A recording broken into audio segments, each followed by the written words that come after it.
Hello, everybody, and welcome to the last show of 2017. Here we are.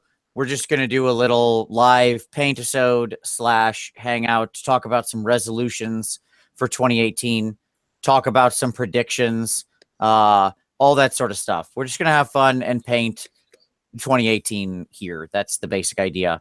The general concept here is to provide some mildly interesting white noise that you can hopefully paint to and enjoy yourself. So that's what's going on. Joining me, of course, is Tom. Hey, what's up, buddy? How you doing? Hey, buddy. Hey, friends. There you go. That's your catchphrase. And also joining us is Mr. Paul Cunert. How you doing, Paul? I'm pretty good, guys. Just looking to come in for the new year. Just try out a big one. Just be like, roof. I like how you use your dogs as just unashamed clickbait images for your painting videos. Yeah, we're not. So I'm actually doing a social experiment. Pretty soon I'm just going to start putting boobs on there and be like, I'm just going to really shame everyone who comes up. Be like, look, guys, you just got to, it's 2017, almost 2018. We need to be clicking appropriate things like puppies. I mean, puppies. You'll get far more with dogs probably than with semi-nudity. I'm just saying, like, that's cute dogs win the internet. I don't know. That's all I'm saying. So we're just going to sit and talk. We're all hobbying or something like that. And we're just going to talk about some stuff, maybe some resolutions, what we hope to accomplish in 2018, what we're hoping to see, predictions for the new year, fun stuff, super fun stuff. Who is excited? Oh my God, the energy. It's nuts. I do love the fact, as Tom was hitting me today about this, and some people asked us about it online, whether or not we were going to do it. I'll tell you right now, I was honestly not going to, because I just finished up like a weekend long marathon. I've been talking 15 hours a day or something all weekend since, basically Thursday, and running it wasn't actually D&D, it was Rifts, but it doesn't matter. I've been running a marathon game. And after that ended, I was like, I'm pretty cashed. I just sat here and painted in the quiet for a couple hours. It was nice. And then I started watching your thing, Paul. And I was like, yeah, all right. Yeah, my battery's recharged enough that I was willing to do this. To give it a go. Yeah, indeed. Well, so I'm glad I could recharge your battery. Thank you. It was a helpful recharge. I appreciate it. So what are you gentlemen working on? Paul, what about you? We'll start with you, man. What are you working on? All right, I'm staring at either 2 Death Guard or 3 prosecutors. I don't know. It's a good question. So do I want to do some metallics, or do I just want to sit here in wet blend and mess around with some prosecutor armor? Well, do you really want to do non-metallic metal? That's the question. Because are you going that route with your Stormcast? Yeah, so let's see if I can. It's probably gonna give everyone sick here. Let's see if I come on over. See if we can find this here. Let's all go to Paul's painting desk. Let's all go to Paul's painting desk. Yes. So I have this little bone armor start color here. I don't know if you can. I'm trying to lock on Paul. Hold on. Okay, there we go. So it's kind of bone armor. I'm gonna forget the order of guys who have the. You about said chapter, didn't you? I almost said chapter. I did almost say chapter. I was like, oops. But they have the white armor. And I was trying to do that. I actually took this paint scheme that I've just been playing with these paints, this paint palette that the David Silper, the guy who did the Death Guard. Yeah, I've just been playing with his paint palette, so it's just the same one, his bone armor. Been playing with the bronze, and I have the Nurgle to be playing with. So it's sort of me just playing with those colors and also doing the prosecutors as well. That's a pretty interesting. I was actually going to do a video on this, Vince, about the kind of different ways that I blend colors to get smooth transitions, but both with like, you know, doing wet blending and glazing and sort of like. The problem is like I actually ran into that I don't know if I know all the appropriate vernacular. Like I feel like I kind of go through it and I'm not sure if I'm using the terms correctly. And you'd be saying the wrong things. We're still staring at your desk, by the way. We're not staring at you. Is that better? Hi. Well, sure. Or you can just move your camera back. I locked on me for a second so we don't get ill watching you move your camera. Well, I mean, one, I'm not sure it truly matters. That's the first thing. Mm-hmm. I think technique matters more than name of technique.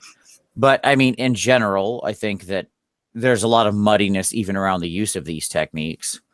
But I would say that your primary, so the real answer is when you're saying, how do you achieve something smooth?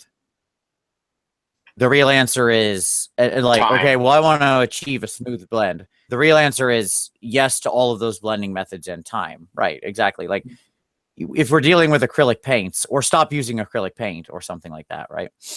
Like you're using paint that dries and those paints are of different colors. Yeah, I think so. So really the thing that took me a while to figure out, and kind of actually took me this time around to figure out, there was this funny aha moment. I don't know if you ever watched Painting Buddha. Yeah, sure, of course. There was this funny aha moment where he was painting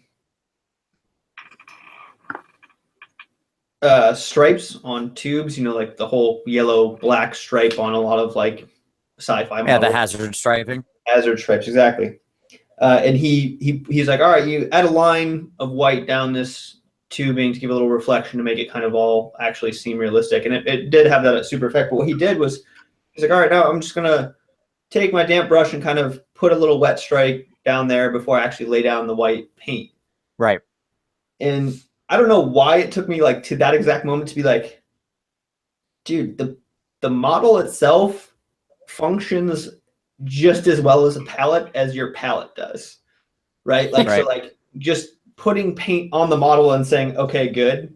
Like that was sort of the aha moment where it's like, I don't have to do that, right? It's like, all right, so I can use moisture on the model to like blend things better, or like manipulate the wet paint on the model a little better. And that's sort of like, from that moment, I was just doing a lot of different things to be like, all right, how can I like mess with the paint while it's on the model or in my brush or, you know, wherever, as opposed to simply doing everything from my palette. Right. No, absolutely. I mean, I think if there was anything, that's probably one of those ones that's the least used blending methods, right? Which is you can't control it. You will put, well, I mean, you can. I don't mean least used like it's not as good. I mean least used like the fewest people do it or think about it. Mm-hmm. Because the people just don't think, oh, I'll put water on them. Just water, like get a paintbrush of water, wick most of it off, make the area wet, then I'll go to my paint, and then I'll put paint on. But when you do that, you actually can get a very impressive effect. Like it's absolutely an underrated method of blending, right? Because it's effectively thinning out and glazing out your paint on the model, and then it's staying more wet a little longer because you just put it in the water. You can go right into a second form of paint and blend it down. And I think it's really, I mean, like I've said, I've ran into a lot of things that other people don't. Like I was talking about, you know, getting dust and kind of particulate on, because I just live in a desert, right? So like when it's hot and dry here, it's freaking dry. So like anything, you know, sometimes the techniques probably function a little different in different climates, right? So like I think that one too is super helpful in allowing my paint to have better time of manipulation on the model. Yeah. That'd be a good one to do a video on. I hadn't really thought about it, but that's a good one to do a video on. I've mentioned it offhand a few times in other videos, but it's always tough to say like, oh, I mentioned it at minute 12 of this one particular thing that's all about doing something else, right? Like you have to get, like I feel sometimes like I want to get very granular on the topics because I want to be able to reference people to exactly the thing, right? Yeah. But yeah, I mean, it's an endless challenge, right, of exactly how to achieve that, or when you should be even trying to achieve that, right? Because one of my great challenges with sort of NMM is making sure that my light catches are correct.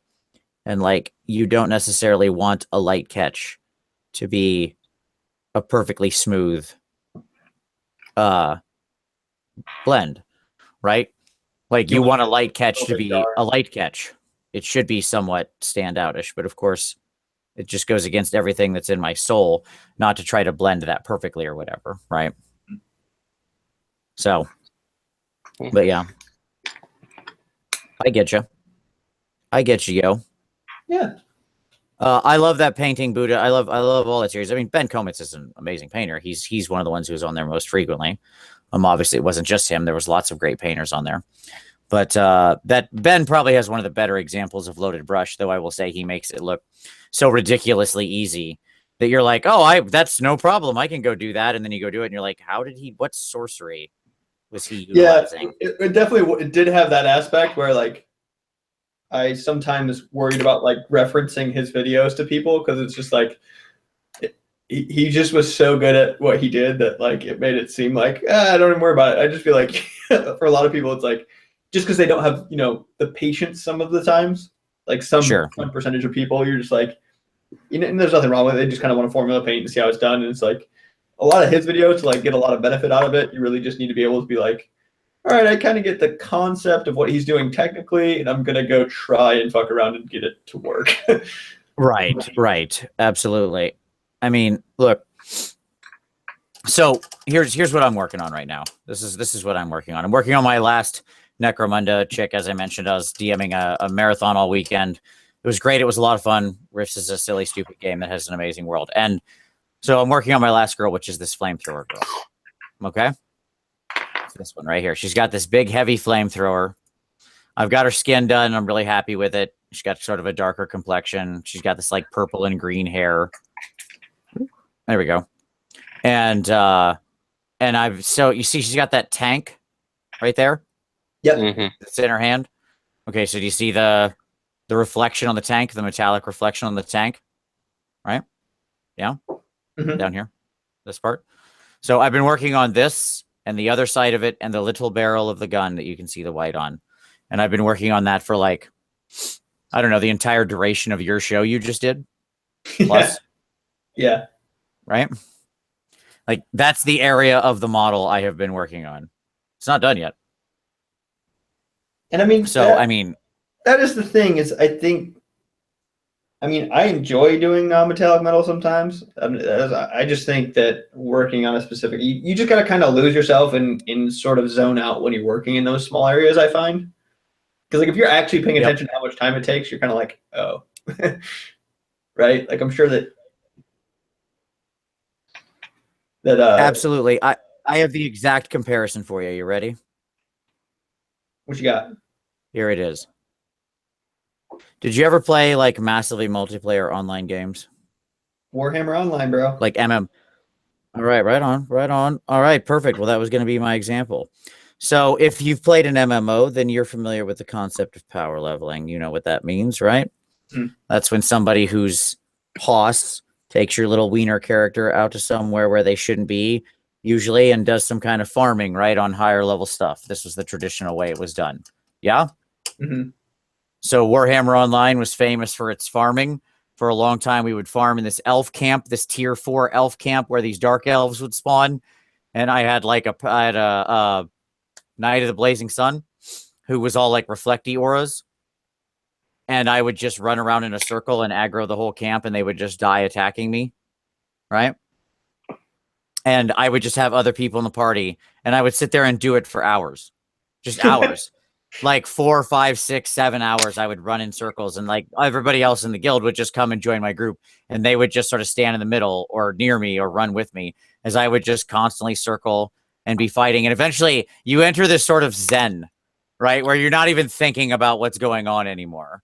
You're just kind of there. You are one with the grinding. It's a similar thing, I think. Oh, I totally agree. Did you guys play that thing? Did you guys play that to the end? No. You mean till they like shut the servers down? Is that what you're asking? Yeah. No, we played a lot of it. We did not play it that long. I mean, Tom had like a max realm ranked chosen or something. So I mean, he certainly had his time in. Poof. I was I have too addictive of a personality for those MMO games. I was playing way too much. I had multiple characters that were just. I think at one point I was logging like easily like 70 hours a week. Mm-hmm. That's a lot. Yeah, sure. We get it. Yeah, I mean, I absolutely. I mean, it was a tremendously good game. Morkane's Temple, all these the wonderful scenarios. Norden Watch, like in the end, Norden Watch, Midnight Norden Watch.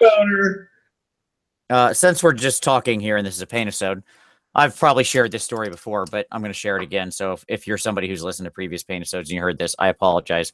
I'm going to share my favorite Norden Watch story. Norden Watch was a level 1 to 10 scenario. Are you doing pickles? I'm doing new pickles, yeah. So, and yes, I'm aware. It's called Realms of Reckoning or something like that. ROR, the private Warhammer Online thing. I have no desire to go back. I had my time. It was fun. We played it for years. It was good. Life moves on.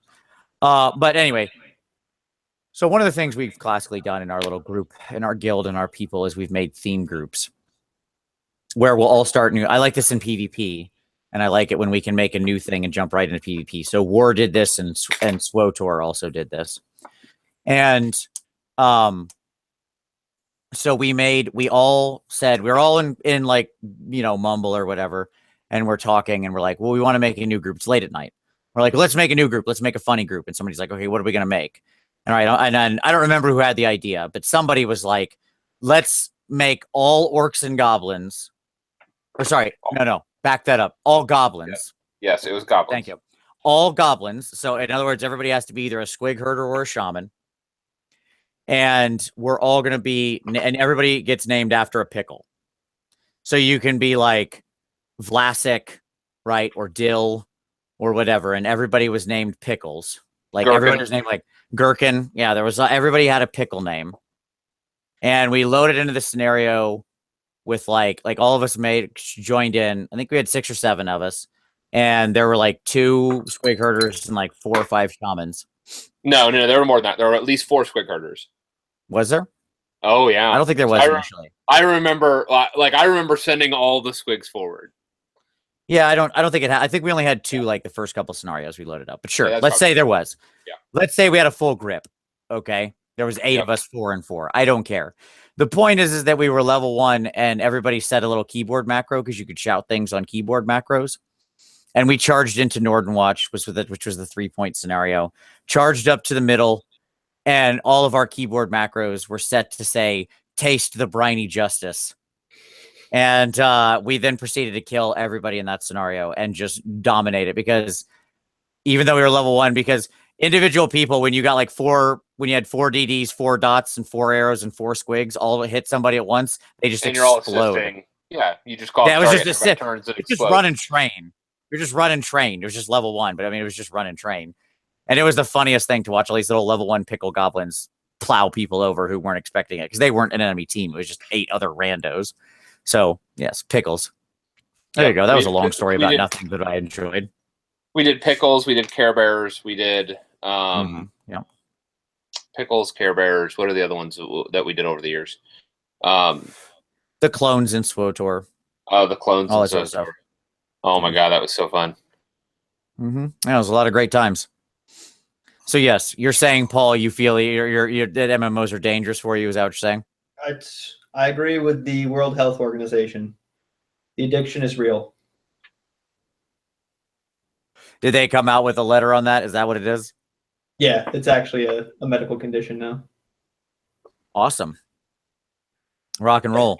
Can I draw disability? There's tons of clickbait titles, but basically what they're saying is if you are legitimately addicted to video games, then that's a medical condition. And by that, I think they're meaning, you're quick question. Video games. Sure. Can I draw disability for my addiction and then use that free time to go play more video games? I think that's the hope. Do you think that's against the spirit of the thing? I don't know. It feels like it might be all right. It feels like that's what they were going for. Yeah, absolutely. It's just enabling. Yeah. Your redneck angry uncle is going to be yelling that at Christmas pretty soon. All these gamers are just sucking up our money. That's amazing. I have no uncles, so I'm in a good place there. I'm good. I'm fine. 0 uncles. Aw. You don't have any gunkles? Nope. No uncles, no aunts. There you go. I have none of that. What's that? You know what makes painting really hard? A dog in your lap? Dogs. Sure. Well, it's your fault for getting tiny dogs like that just like want to be True. all over you. Yeah, that's true. If you would get real dogs, you wouldn't have this problem. Yeah, I just have a bear at my feet. It really is your fault that you bought like a rug disguised like a tiny little. Tom, you bought like a rug disguised as an animal, and he bought a throw pillow disguised as an animal. Basically, I think is what it boils down to. I think that's probably accurate. Yeah. I don't know what you're talking about. These are hunting dogs. Sure. Absolutely. As long as what they're hunting is like, I don't know, mice, insects, probably. Crickets. Insects. Very, very small rodents. Like really small rodents. Like a rat would give them a run for their money, certainly. Maybe a vole. Small A vole. rat might run them off. Mm-hmm. Yeah. Indeed. So, Tom, what are you working on, buddy? As we paint in the new year here. Fire starters. Still, huh? You're not done with that yet? No. It's amazing what freehanding all these guys and doing individual detailing on all, and glow spots on all the tattoos or not tattoos, but all the runes that are inscribed in their flesh. Like, it's amazing how much time that takes up. I mean, yeah, sure. You're saying that actually trying to do a nice job on your models takes some time? Yeah, it's true. Yeah, that's a weird thing. It's Painting shocking. model- Breaking news. Tom has cracked the code on painting models. It's so disappointing. And I was right to fear whether I can get my list done for Holy Wars. Why is that? I just don't know if I'll be able to get everything done still. We'll see. Oh, you'll be fine. Like, you just can't rush these guys. It's the problem. Sure. Worst case, you end up with a little more KO than you expected in a list. Yeah, maybe. We'll see. It's true. Paul, I've got your Stormcast scheme for you. You ready? What you got? It's completely original, and that's the nice advantage. Like, you will not see anybody else with this scheme. I just came up with it the other day. I'm real excited about it. Basically, it's like gold. It's like gold, and then the shoulders are blue. I mean, it's pretty basic. Oh my but god! It really, Bro. I know, it really pops. Heavy throat punch. No, I mean, dude, I would pink Stormcast. Pink cast would be awesome, dude. You don't need to sell me on pink cast. You should totally do pink cast. Yeah. And by the way, it's not like you need to do them in metallic. Just do them in a color. Yeah. Like I saw your discussion on that. Just do them in some color. Like Celestial Vindicators are teal. Or whatever. Or you could do the Berserker ones. And those add a whole bunch of flair. Like, because those are the like they have like a maroon. Like most of their armor is maroon. And you're a maroon. You're a maroon. Let's see if I can find this real quick, who these guys are. And they have a pretty sweet... Is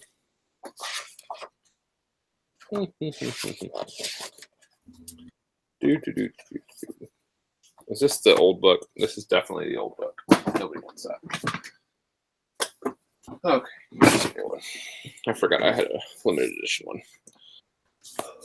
You gonna go outside, you fatty?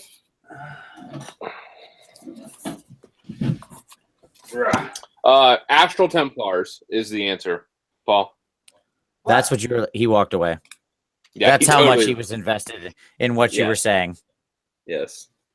You took forever. Me and Winston got bored. We're leaving. That's fair. What were we saying? So do you have the new book? Yes, he has the new book. He has all the books. So you should go to one. So you were doing the Knights Excelsior. Mm-hmm. You could do the either Celestial Warbringers, which are on 139. You could see their scheme. Okay. Which is like a screamer purple armor with white and gold. You say 139? Do you have the new or the old book with you? Okay. That's the real question. This is a War Scroll battalion for their the Harbinger Chamber. The Celestial Warbringers. Or you can just Google this, by the way. Well, that's real. Just quick thing. The internet has images on it. I'm not sure if you heard about it or not. Shush. It's pretty useful. Shush. Vince is sassy for the new year. He is. Sassy Vince resolution. New Vince. My resolution is to be more sassy. So you could do the so on 139 you can see this. And then 141, the Astral Templars are similar, only they're more maroon, more pink. Mm-hmm. You could go Tempest Lords, which are you could either go with the blue, which is on 140. You could either go with the blue of Tempest Lords, or you could do a metallic blue as well. Like you could do some of the tints or do something like that. And have you used the Vallejo's True Metal line? Not metal hair. Metal color and the liquid gold. Yes, metal color. Yeah, I was gonna say because the metal color you could do some tint in that and shoot those with that blue, and that metallic blue look pretty sharp. Like, and you could even highlight it up, like so you could do true metal, do the like a tinted blue, and then highlight it up to like brilliant, like sharp silver on the edges or something. Yeah. I know that you hate doing true metal, but it's just an idea. That's fair. All right, so I want to answer a comment that was asked. Here's a question that was asked. Tom, are you ready? We're going to give our opinion on something. Sure. Whoa! I don't just give opinions on things. I know. I want you to be very out of character here. Your resolution for this year, Tom, should be to be more open with your opinions on things. Okay. So the question is, will AOS get the 40K treatment in terms of releases, which I assume you mean in terms of codices, how there was like 10 codices in a short period of time in the coming year. I feel like they really need to update the armies now that the lore is being more fleshed out. My answer is absolutely not. I do not think they will. I would be happy to be wrong, but I don't think so. Because I think a lot of the releases for AOS are very tightly tied to the narrative. They have said they're going to do that. With 40K, they didn't. I mean, they made some changes to the story. They moved some stuff around, but for the most part, everything is still the status quo is maintained. In the 40K world, I'm not trying to underwrite the changes of like bringing back Rabute Gulaman and like other things like that. But the Primaris.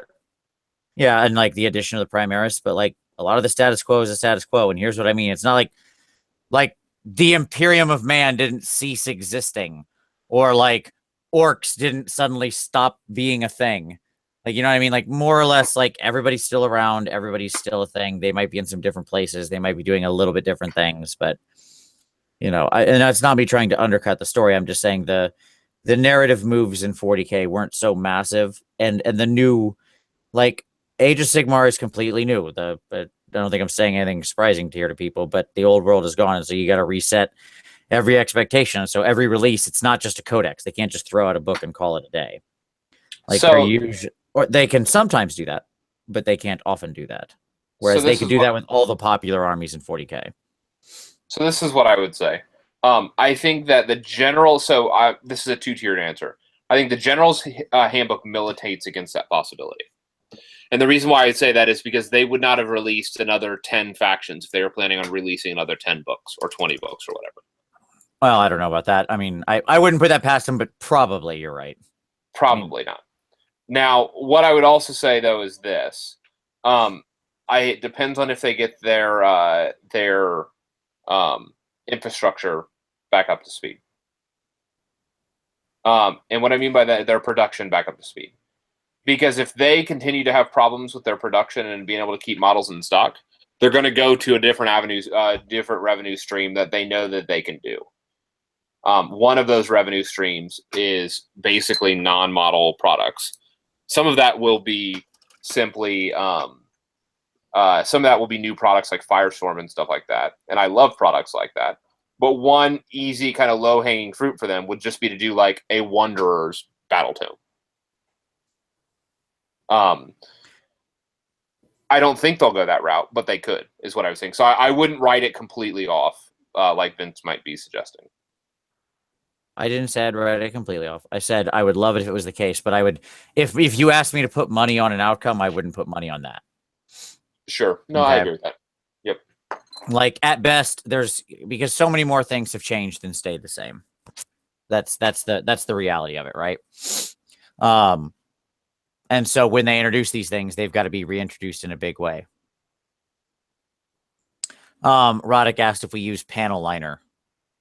No, not really, not regularly. I don't know what that is. What panel liner is?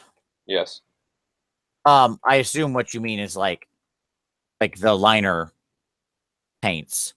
Like doing panel lining, which there are specific panel line. Like there's lots of ways to do it, but you know there are a couple different panel liner type things. I don't know. And the answer is not. Reaper makes some, and other people make some. I mean, yeah, like I would need to know exactly what you mean, but I am in fact about to do that as my next step. Is I'm lining a bunch of the white hot runes on their skin with black because I need more contrast. Yeah, I don't generally use any specific product for it, would be what I would say, right? Like I'm usually just using inks or thinned paints or something like that. I mean, I like lining, certainly.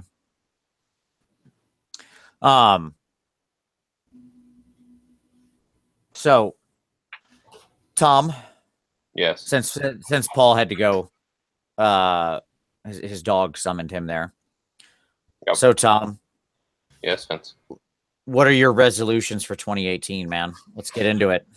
What are you doing? What are your hobby resolutions? What do you want to accomplish? What do you want to do? What do you want to learn? Do I have to do this? Yeah, you do. It's on the name of the show. So we've got to do it. Because then otherwise you'd be lying. Exactly. You knew what this was when we started. I told you what I just thought we were doing a Paintisode. We are, but I like structure, so we're going to talk about some stuff. Could me and you come up with his New Year's resolutions for him? Absolutely. All right. Here's Tom's resolutions. Number 1. Wait. I thought we were going to get to pick Vince's. You can pick mine if you want to. We pick his too. I'm picking yours. Oh, boy. I've already stated mine. Tom's number one resolution is he wants to continue his long-lasting friendship with Ben Johnson and never annoy him as per usual. I think that's probably number 1. Number 2 is Tom wants to spend a lot of time really deep diving on several techniques and not worry about making his army look the same or match, and never ever take shortcuts or paint underneath what he's capable of just because he wants to, or paint worse than he could just because he wants to make something match something he painted a while ago. He's straight out with any of that. Tom's looking to start a brand new army of let's see. I think Tom's going to go for the all. I'm trying to think of an army you would never play. That's really hard. You're coming over to Slanesh with me when that comes out. There you go. Like, you have too many armies. I had to think real hard. You should have said Beast Claw Raiders. Oh, there you go. Sure, that would have been a good one too. And yeah, I don't know. That's all I've got. And just continue to give a lot of great support to his friend Vince. You know, those are the really important things. Right, Tom? Did I nail them? You nailed those. Hey, let's be honest. I would love to continue to have a great relationship with Ben and not, disappoint people. Ooh, who's Ben? Ben Johnson, the lead of the Army Design. team at GW. Yeah, the design team at GW. Yeah. Oh, you know so many famous people. Who Tom has antagonized on none too few occasions. Hey, Ben is a perfectly nice individual. Oh, he's super nice. Way too nice to you. He is way too nice to me. And no, it's true. And what else? Yeah, I mean, hey. I'm doing an entire army that's like freehand is the centerpiece of that. Let's be very clear about this. And I'm not rushing through this, and I'm not doing any of that. So, hey, I'm making progress. You know, I'm focusing on one or two techniques. No, I'm not going to enter any competition pieces. Oh, see, that's what you should have said, Vince. Was Tom's going to enter into at least 3 competition pieces this year. He's going to come to all the painting competitions with me. Absolutely. Yes. Yeah, which will never happen. Oh, never say never, Tom. Yeah. Anyways, you never know what the future holds, my friend. I got a good feel that it's not going to be that. But yeah, resolutions. I want to finish this army. So we all want to see you finish it. I want to see you answer something that's not Fire Slayers on a hobby time of Warhammer Weekly. No, like I'm gonna switch over and do some more KO. Like when I say this army, it's not just Fire Slayers. Like it's Fire Slayer KO, and so I want to get that whole thing done, right? Before I move on, which means that I don't jump to Nurgle next month. Well, we'll see how that resolution holds up. Yep. So I want to get this army done, and then I want to do. I think Nurgle demons maybe. I have a huge Nurgle mortal army, and I have some neat paint schemes that I want to kind of branch out. And as part of that, you know, I already have my like display board, which is my little quarter, and I want to actually do a full Nurgle board, like a full board of using the Dreadhold. So like those are the 2 big things that I'd like to accomplish this next year, is to continue to build out my Nurgle forces and get that painted out. Like, so finish KO, do some Nurgle demons. And by doing, like when I say do Nurgle demons, I'm not doing like a unit. I'm going to do like an entire 2,000 point army I can put on the table. Sure. And then actually paint a Nurgle themed board, finish that up. It's a project that's been in process for a while, and I want to return to that and make some progress on it. Gotcha. So there you go. What about you, Paul? Those are good resolutions. What about you, Paul? What are your resolutions? I have not made a lot of resolutions. 2018 could be fairly turbulent for me and my hobby, so I haven't done a lot of that. I think my resolution is going to be to continue hobbying in some aspect. I would like to... Well, let's talk about this another way. Yes, exactly. So rather than make resolution as such a hard edge to it, right? And who cares? Like, you're committing to no one but yourself. It's a good mechanism, but whatever. Let's talk about, in an ideal world, what would you love to achieve? How about that? So I would love to have an army ready and painted. Let's keep it on the low end, maybe like 1,500 points, possibly up to the full 2,000 to get playing. I'd like to get playing some games of Age of Sigmar on a constant basis. Probably start, as I just talked about in the last little show with my friend there. I don't like to jump into big tournaments until I have a strong grasp of the rules. That's not necessarily a rule for everyone, but it's my personal rule. So I'd like to do some, spend half the year doing some smaller stuff, little day tournaments, little leagues, whatever. And then maybe towards the end of the year, get out to something big. I would also like to attend a hobby class for the first time. Learn something from some. Have you never taken a painting class? What? Have you never taken a painting class, like a seminar somewhere at a convention or whatever? I've never taken anything in person for painting anything. Wow, that's amazing. Yeah. I mean that with all of the greatest respect, like, in that I very much respect your painting, and the fact that you've never sort of done that formal education step is impressive. Yeah, I've always been a pretty good student, and so I think that there's a lot of resources on the interwebs for achieving things. And like I said, I have the patience to kind of boil things down and try and take them from there. But I certainly was not by myself by any means. So, but I would love to get that feedback in person. I think that would be valuable.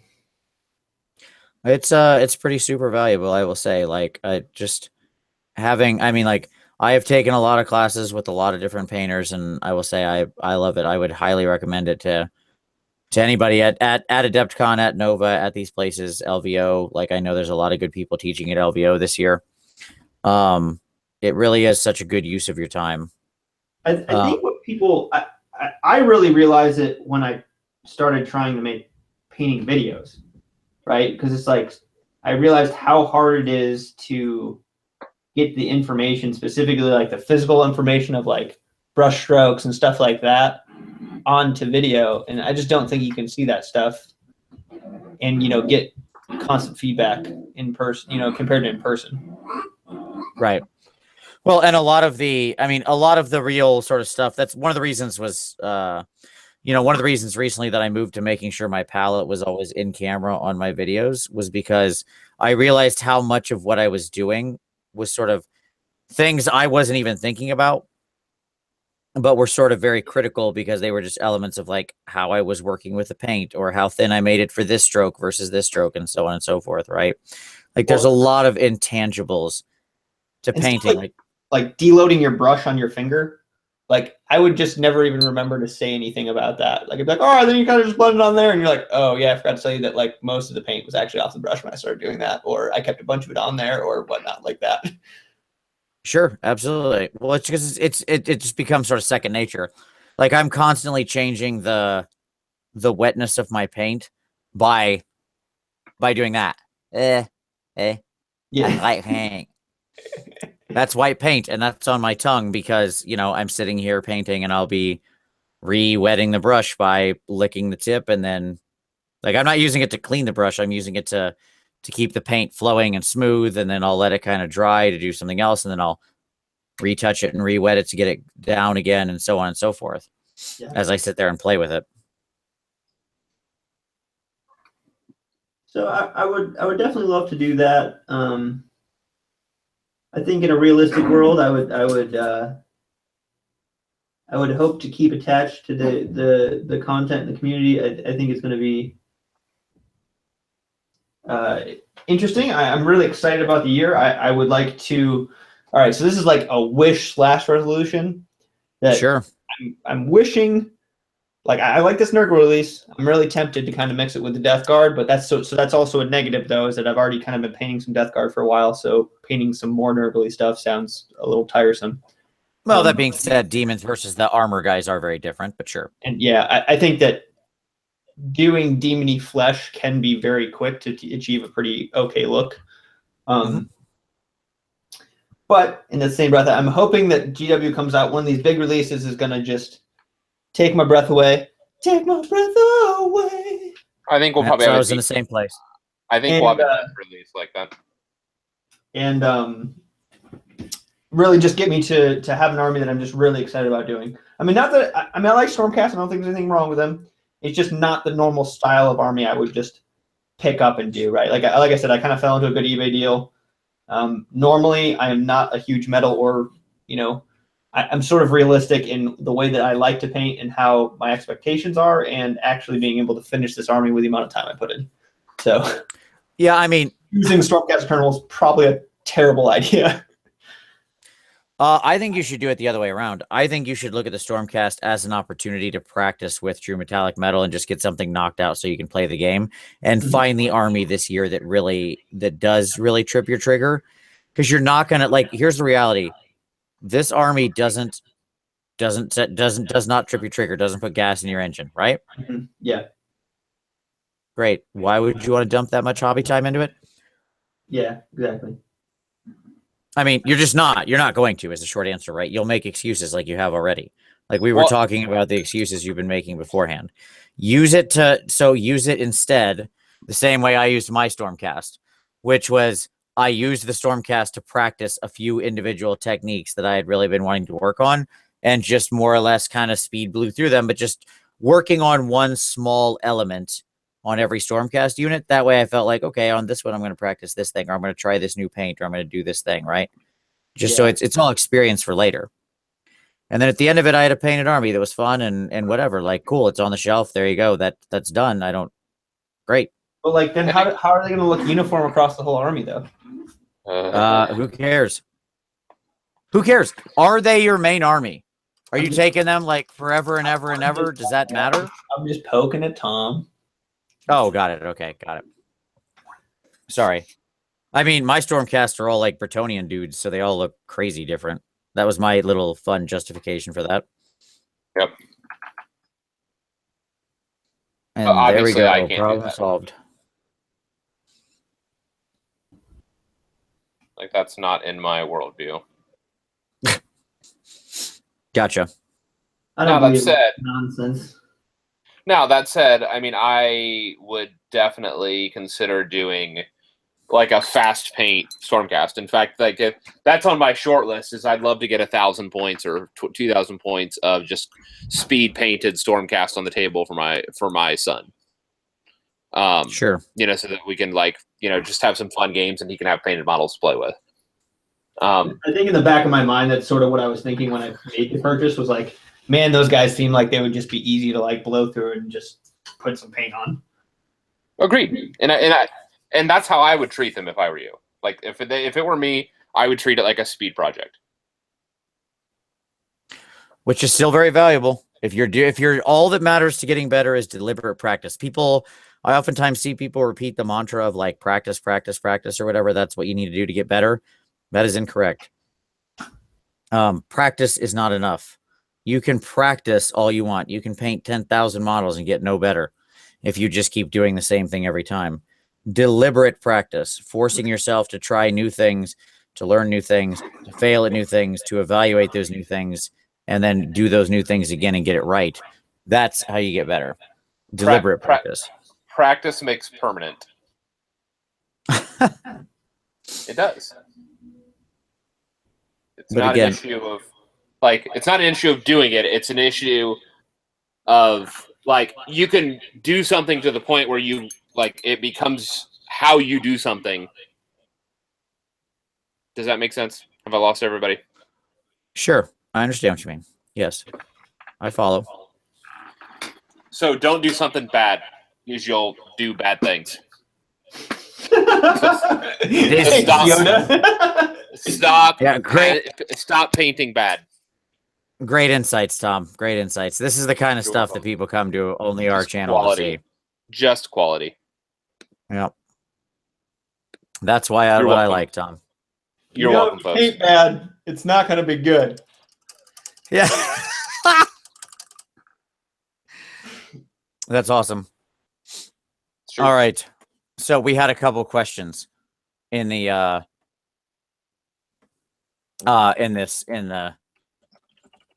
in the chat here. Let's take a look.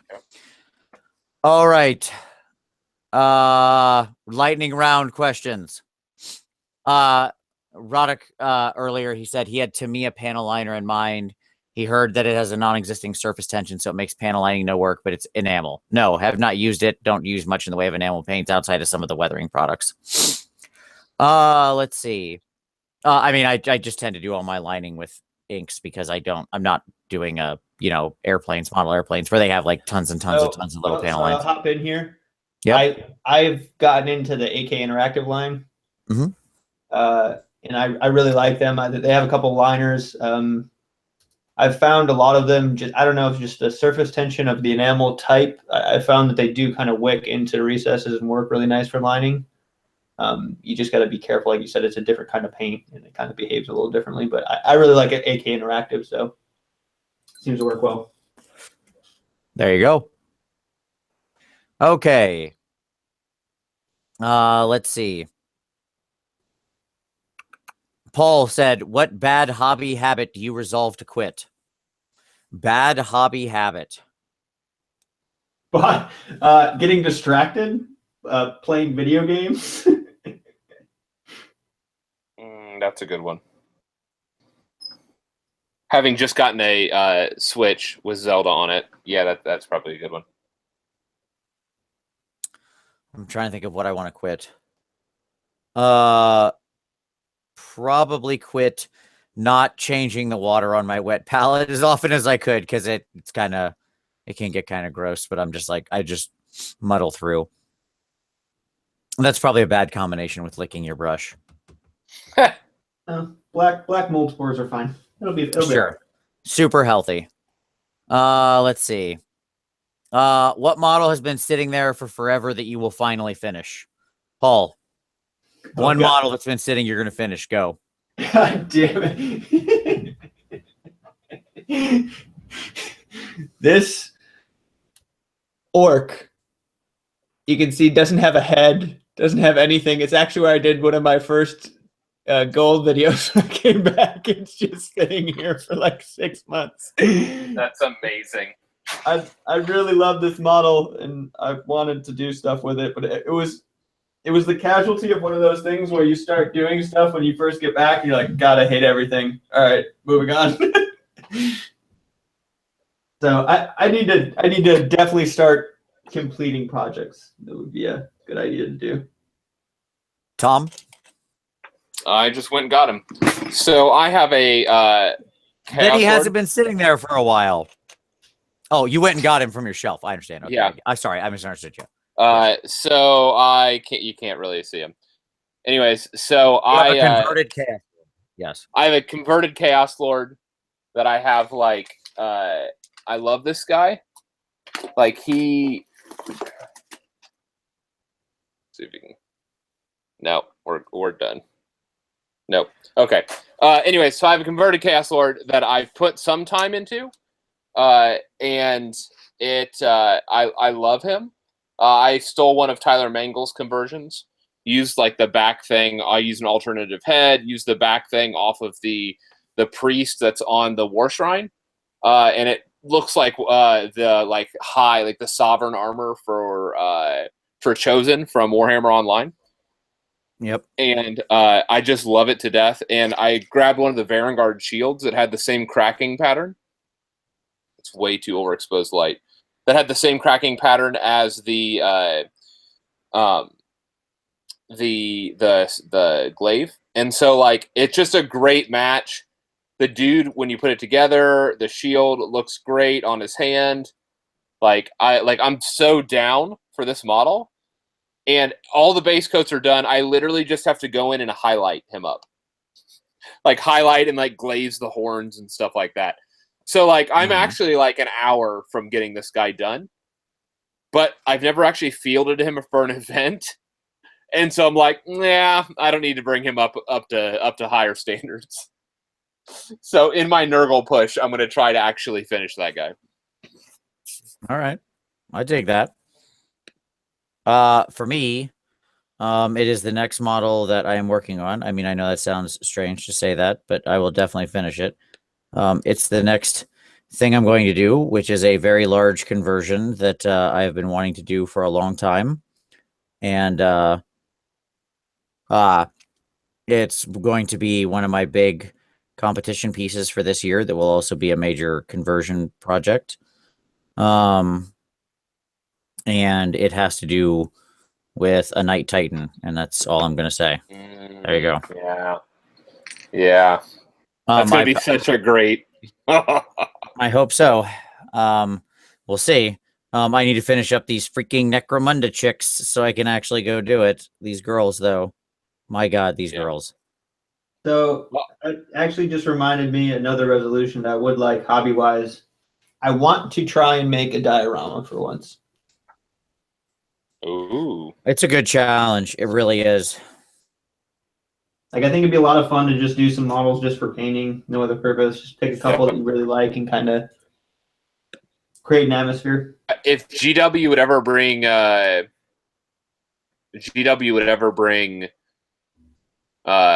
Golden Demon back, you could do something like that. Well, like one of the dual sets, like the dual. Yeah, dual is like a good mini diorama. It's a good place to start.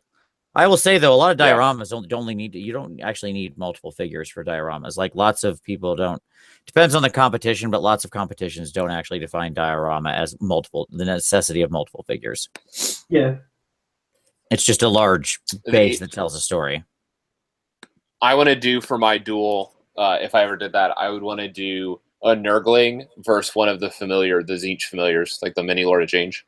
Oh yeah, that'd be a good one. That'd be a funny duel. I mean, it wouldn't like and do it on like a 40 mil base.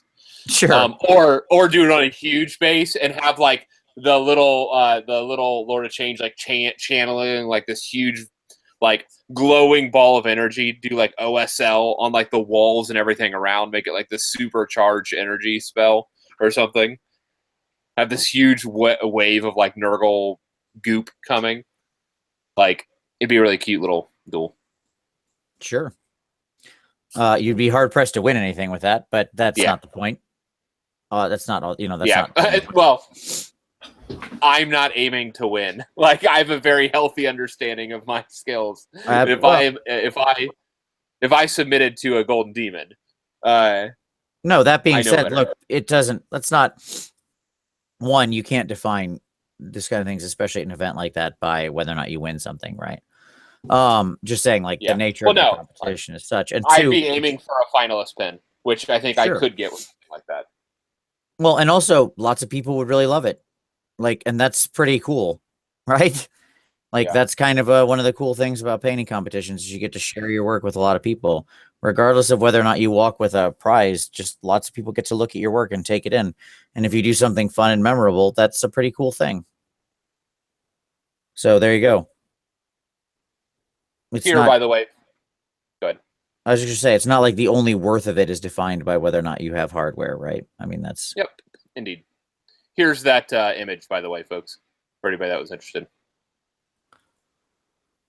Mm-hmm. So, like, he's almost there. I just literally have to do some highlights, work on the glow effect a little bit more, clean that up, and I'm done with him.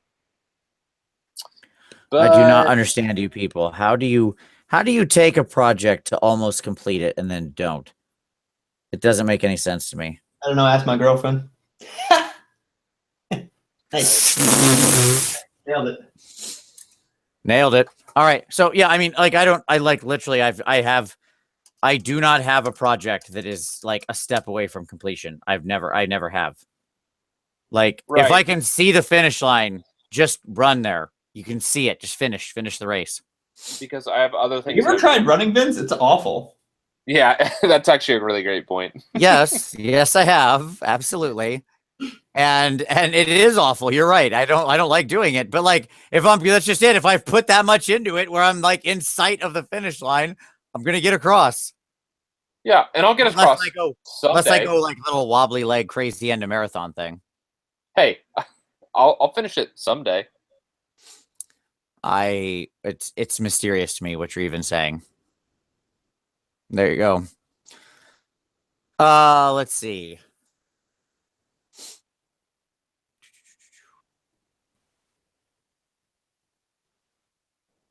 I'm looking. There you go. Oh yes, as was pointed out, we just finished the basing challenge in the PMP, which like everybody has an hour to get their models in. If you haven't submitted yet for the PMP basing challenge, that finishes tonight. Also tonight, you have about 50 minutes before the voting closes for the Warhammer YouTuber 2017 End of Year Awards. So that's a cool thing, man. Thanks for putting that on. That's a lot of fun. Absolutely. I really do feel like I thank you for saying that. I don't feel like I really do much of anything for it. Like, I feel like it's the community that does it, and I'm just recognizing a lot of other people's hard work, but I appreciate you saying that. Yeah, it's glue, though.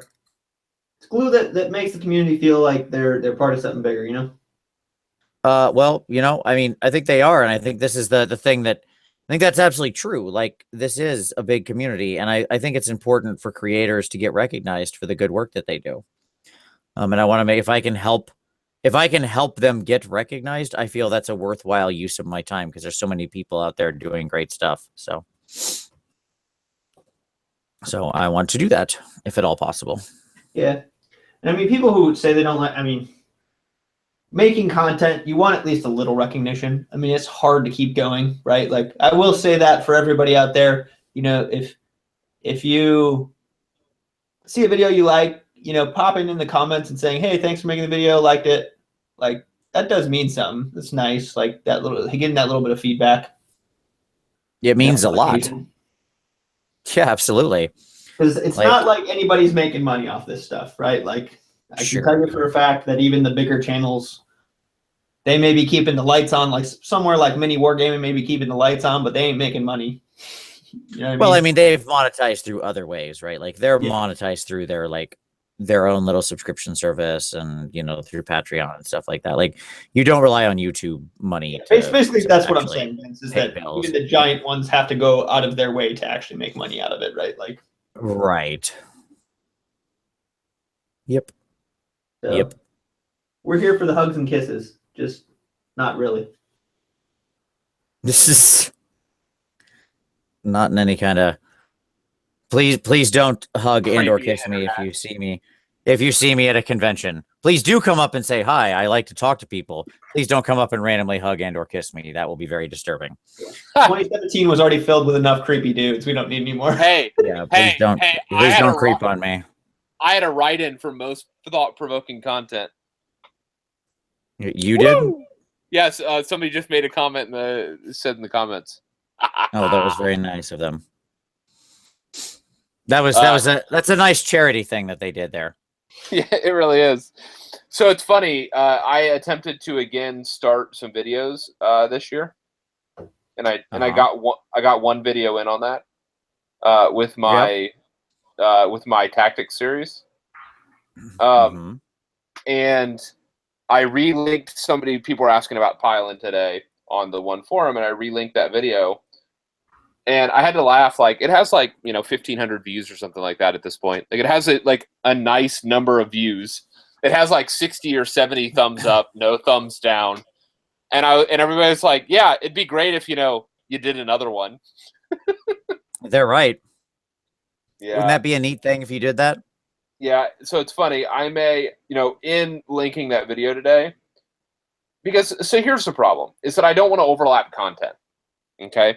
Like, I don't want to just talk the same things that other people are, like, in the other tactics stuff are talking. And so, like, in AOS, I think AOS Shorts maybe was doing some tactics blogs and stuff like that. And so I just, I didn't want to duplicate. Now, that said, I was thinking about it today. You don't want to duplicate. You're saying that you don't think there's anything original you could bring to the content? I don't know. I mean, maybe. I mean, it is Tom, so probably not. It's a good point. Yeah. I mean, and also, Tom, by the by, thank God that's how the internet works, that nobody duplicates content. Yesterday, I watched the review of The Last Jedi, the one person who who has been tasked to put up a review and discussion of The Last Jedi. I thought it was a very nice review. I mean, thank goodness there's not 7 million reviews all covering the same content online, but with slightly different perspectives. And people don't watch different videos for different people's own individualistic take on things, because oftentimes people bring unique points of view even to the same subject or same topic that actually makes people think in different ways and opens up new possibilities for insights into understanding what they were looking for. But I mean, what do I know? Being sarcastic. Yeah, I don't know. So what I would say is this: when I was thinking about today, I don't know if he's being sarcastic or not, but whatever. When I was thinking today about what I might add to the conversation on tactics, it actually dawned on me that there is an area that I feel like that hasn't been talked about yet. I'm ready. But I mention it all the time, which is the drop war. and why it really is important that you still have low drops, and and knowing when you aren't going to be able to compete, what you need to be able to perform against and stuff like that. And so I think I'm going to do another tactics video here in the next couple weeks, where I'm going to talk about the drop war and the significance and why having what you're at 3 drops, what's still going to outdrop you and how to guard against that. So knowing where you land and then what you need to be prepared for against that. Because you have to have a really firm grasp on the meta to understand where you're sitting against other lists. Sure. And what to expect on what you can do and ways that you can guard against it. Like Fire Slayers can largely drop off the table. They could do a bunch of Rune Smiters and be protected, but then again, that doesn't protect you against a 1-drop Change Host. If you face off against a 1-drop Change Host, you're going to lose the game. Like a max out Change Host with 200 horrors like Joe Cryer runs. Because what he'll do is he'll go first and he'll literally zone out the entire board. Right. And he has the models to do that, and I've seen him do that. And so he is the best player in the country, as we all know. Not anymore. I just talked to him. No. One of his buddies, he didn't participate in his event, and one of his buddies did, and it bumped him to number 2. So Joe's number 2 now. Take that, Joe. Needless to say, but that's an example of the drop war. So you need to know how you're going to respond against a pure Change Host Zinch list, as opposed to the modified list that most people run, which is a 3-drop with Kairos and a Gaunt Summoner or whatever. Sure. And so talk about all those permutations. The other one I thought about talking about is individual lists, their strengths and weaknesses, and what you can do against it and how you can prepare for them and stuff like that. So talk about Change Host, talk about Murder Host, talk about Vanguard Wing, do individual videos for each of those battalions, and just so people can sensitize themselves to it. Yeah, I mean, that sounds neat. You're just it kills me that to this day you have not realized the golden opportunity you actually have, but that's okay. And that is that you spend so much of your time fiffle farting around with thinking about other lists and how to make them competitive, weird other armies. Have you schemed out some dispossessed armies, Tom? Yeah. Have you schemed out some different kinds of elvish armies, Tom? Yep. Have you schemed out some? Have you ever looked at Wanderers and thought about how you'd use Wanderers in a force, Tom? Yep. How about the Daughters of Cain? Yeah. How about some Devoted of Sigmar? Yep. Any of these guys tier 1 lists automatically? No, not at all. I tried to make them tier 1, but do a lot of these armies I've just mentioned have a pretty good following of people who want to know how to play them better? Yeah, probably. Okay. So what's your point, Vince? It's really a shame there's no content there to be had, right? That there's not a giant hole of how to play competitive with non-competitive armies. Tom's Johnny corner of how to list build on non-competitive armies to make yourself as to show up and play. Sounds boring. Yeah, it sounds. Who would want to waste their time doing that? Who would want to do that other than all the massive fans of all those armies who I always hear say oh, there's no way to play them. I played them twice and I lost. Yeah, that's because you just took whatever. You just took whatever, and you took it up against a well-tuned net list that lots of people have thought about being piloted by somebody who assumingly wasn't incompetent. Yeah, that's probably what happened. You went out and raced your Ford Fiesta, against a well-tuned race car, and you were shocked when they got you in the quarter mile. Yeah, that's really weird. But that being said, there's no reason why you couldn't maybe do some modifications on that little Fiesta. I don't know. I don't know anything about cars, but it seems I know you can do stuff with little cars. You can make them go faster to where maybe you do win in that case. Big cars you can't do anything with. I don't know anything about cars. You understand what I mean, though, right? Yes, indeed. The point being is that you don't have to auto lose that stuff. You can be competitive. We've talked before about the wide middle of competitiveness in this game. Right. And there's nobody. Well, I shouldn't say nobody. I mean, like the only person I know of who's speaking to anything like that is like the Honest Wargamer, who will sometimes dive into this, right? So Rob talks about some of this, but the way he deep dives is more individualistic, right? Right. Yeah, he's not talking big picture meta and how to respond, and yeah. So John, anyway, hey, that's an excellent point. We are talking strategy. We're not talking tactics. Tactics are what's happening on the table. Strategy is how you're preparing for it. That's totally fair. I mean, that's fine. I will openly admit, lazily, I'm using the words interchangeable. Okay. Yes. That said, no, I hear your thought, Vince. I'm just like, I'm not trying to bully you into making content. You do you with your life, man. I'm just saying, like, that would be very valuable content that I'm sure a lot of people would greatly enjoy. So now I understand your time constraints. You've got, just so everybody's familiar, I mean, I'm sure most people watching this know, but I mean, you have 4 kids. So it's not exactly like time is something you're in large supply of here, but you know, there you go.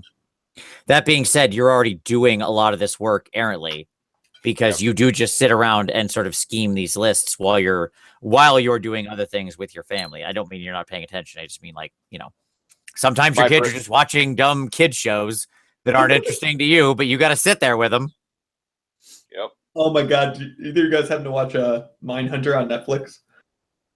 No, I did not watch it yet. Is it good? Ah, damn it. It is pretty good. There was one point as like an FBI agent, but he's a dad and he's like not there all the time. And the mom's like, you gotta try. And he's just like, I tried hanging out with a kid. He's just kind of fucking boring. Talking about his own. That's awesome. And I imagine, I mean, the reason why I said that would is definitely that's what Tom thinks about his children, because they're not Warhammer. So I'm assuming he's a terrible father, basically, is what I'm saying. Yeah, sure. No, that seems fair. That's actually not correct. Tom is actually he's actually a really good dad. You know, he's got to be good at something in his life. So I mean, thank goodness it's that, since he decided to have so many kids. But he is a really good dad. But like, that would definitely be me. That's why I don't have children, because I would find them absolutely insufferable. So you know, I figured that out. Everyone's very clear. I do not think that Tom is a terrible father. Yes, we all understand. Okay. Well, some people don't. Fair enough. Some people are like, that guy's a dick. So mean to Tom.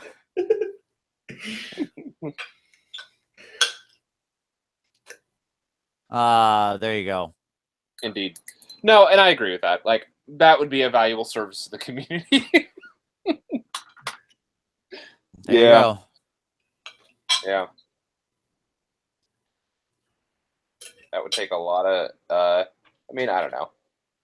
Maybe it wouldn't take a lot of effort. Like, I'm plagued with, like you would just literally make PowerPoint presentations out of the lists you're already building, that you already send me, that you already have written up in Excel. You would just put that on a PowerPoint slide and then talk. Yeah. Yeah, I mean, the challenge, though, what I would say is I don't like, yeah, I'm having some technical issues with PowerPoint and recording. I'll say that. Yeah. Well, I will say from another person, if you do want to make more content, just make it easy on yourself. Like, literally make it as easy as possible to just do it and put it up, because otherwise you just won't do it. Yep. And I recognize that. I do. Like Vince said, I mean, if you can do the whole PowerPoint with lists you already make, that sounds like a perfect opportunity. Just pop it up. You already having it done. You're already going to do it, and just talk about it a little bit. People love that. Yep. Because again, it's not like there's no, you know, you don't need to be showing amazing visuals here, right? You're just talking about the thing. What people care about is the thing. Yep. A simple delivery is fine, because like I'm sure lots of people would listen to a podcast that was about that, and so and that has no visuals at all. That's just talking. That's fair. My challenge, though, is that like I haven't actually played these things. Like, you know, okay, a lot of those... Tom Room. That's fine. You can preface that. and say That's like, fair. hey, I haven't actually played these, but it's Tom's list building corner. Because, oh, by the way, the other nice advantage there would be it's called a feedback loop, Tom, because guess what? They would play them. But also, in that same vein, are you saying that there's no value in theoretically building lists for an army that you don't play? Right. Exactly. No, there is, because then you know what other people have, like, and what other people can have. Yeah, exactly. Yep. Yeah. So what we can all agree on is that Tom has obvious content that people would love, and he's too mean to do it because he doesn't like Selfish. people. Yep, he's a selfish person. Tom, I don't like that attitude, man. I'll tell you what, that's not very 2018 of you, sir. Just like he hates his kids, he hates all of you too. Exactly. It's not cool, Tom. This flamethrower chick has like platform shoes on. What else would you wear while you were flamethrowing things? I don't know. It's a good question. I mean, I suppose I'd never really thought about it. I guess platforms. Like, she doesn't have heels. They're not like platform heels. She's literally wearing like 1970s like platform shoes. To clarify, Jay, I just want to point out, just to respond to a comment, a joke was made about the fact that all these models, yet I don't have actual blinds on my windows here. I'm in the basement. Like, this is a 2-story house, and this window is like goes out to my backyard, and we have like a raised fence, and I'm on a hill, and so, I mean, and you live next to woods that werewolves live in. Yes, I live next to a woods that werewolves. All of this is true, and so there's not anybody who would be peeping in my window. That's what I would say. Tommy, how's it peeping? Yeah, I mean, yes, several years ago, I was standing out back on Tom's porch when I was down at his house for a marathon, and it was about 3 a.m. Everybody else was asleep. We had been playing D&D all day, and I was just standing out there alone in the dark, and I heard, what's that? The normal things. Normal things, yes. And I hear this guttural roar growl from the woods. And I'm like, well, that's a werewolf. Like, in my head, I, of course, logically knew it was not a werewolf because those aren't real things. But I was like, sure. But immediately I was planning, how do I get inside and out the front door and make sure that it kills, like, because I'm on the back of the house. How do I get through the house and try to get it to kill everybody else in the house first so I can get to my car and escape?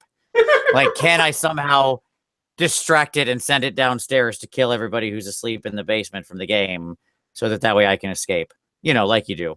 I don't think that people who live in the country don't realize the guttural fear that like just the dark wilderness invokes in a lot of people that don't live there. Like, you're just like out those noises, you're just like, fuck it, out. Like, I don't know if that's a T-Rex, a velociraptor, or a werewolf. I don't care, I'm out. Could be anything. Yep, exactly. All I know are bus noises. You got buses and cars. Right. I was at my parents' cabin last month, trying to go to bed and listening to the coyotes howl, like, not far away, like, just echo through the house. And I'm like,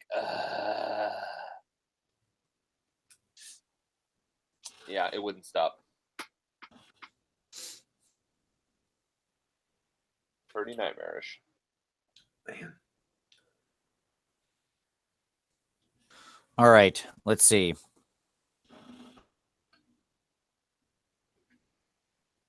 Thank you, Josh. I think I'm putting way too much effort into these models. Oh, yeah, I'd probably stop.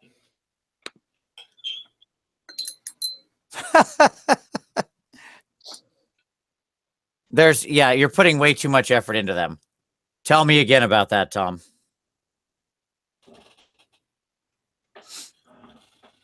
Like, nobody's going to look at all these infantry. That's all I'm saying. I mean, maybe, maybe not. You don't know what people look at. You're not the boss of them. There's going to be at least one person that looks at it real close and goes, yeah, I probably could have done a better job than that. Mm-hmm. Right. I mean, like that's the only person that will actually look at it. Is those that want to be critical.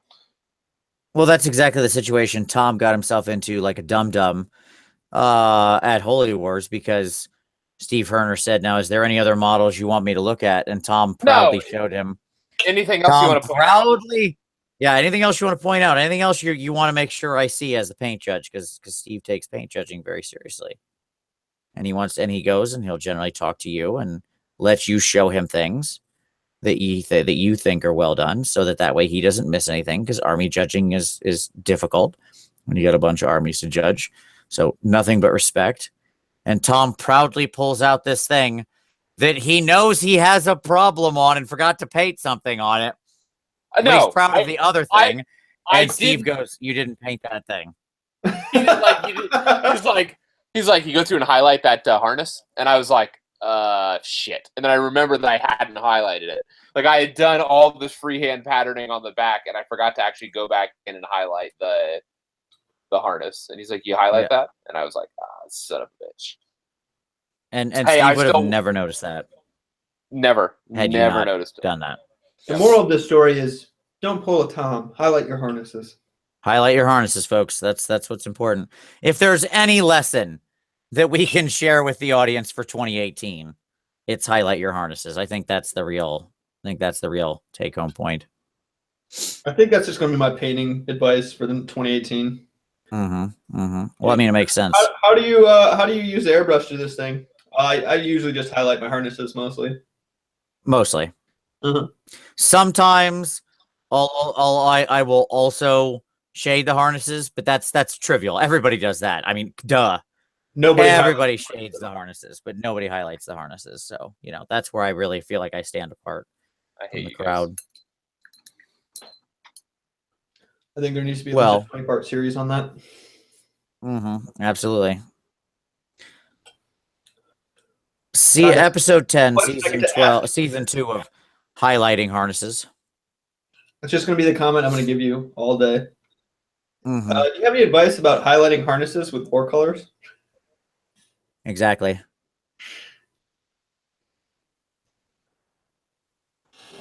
So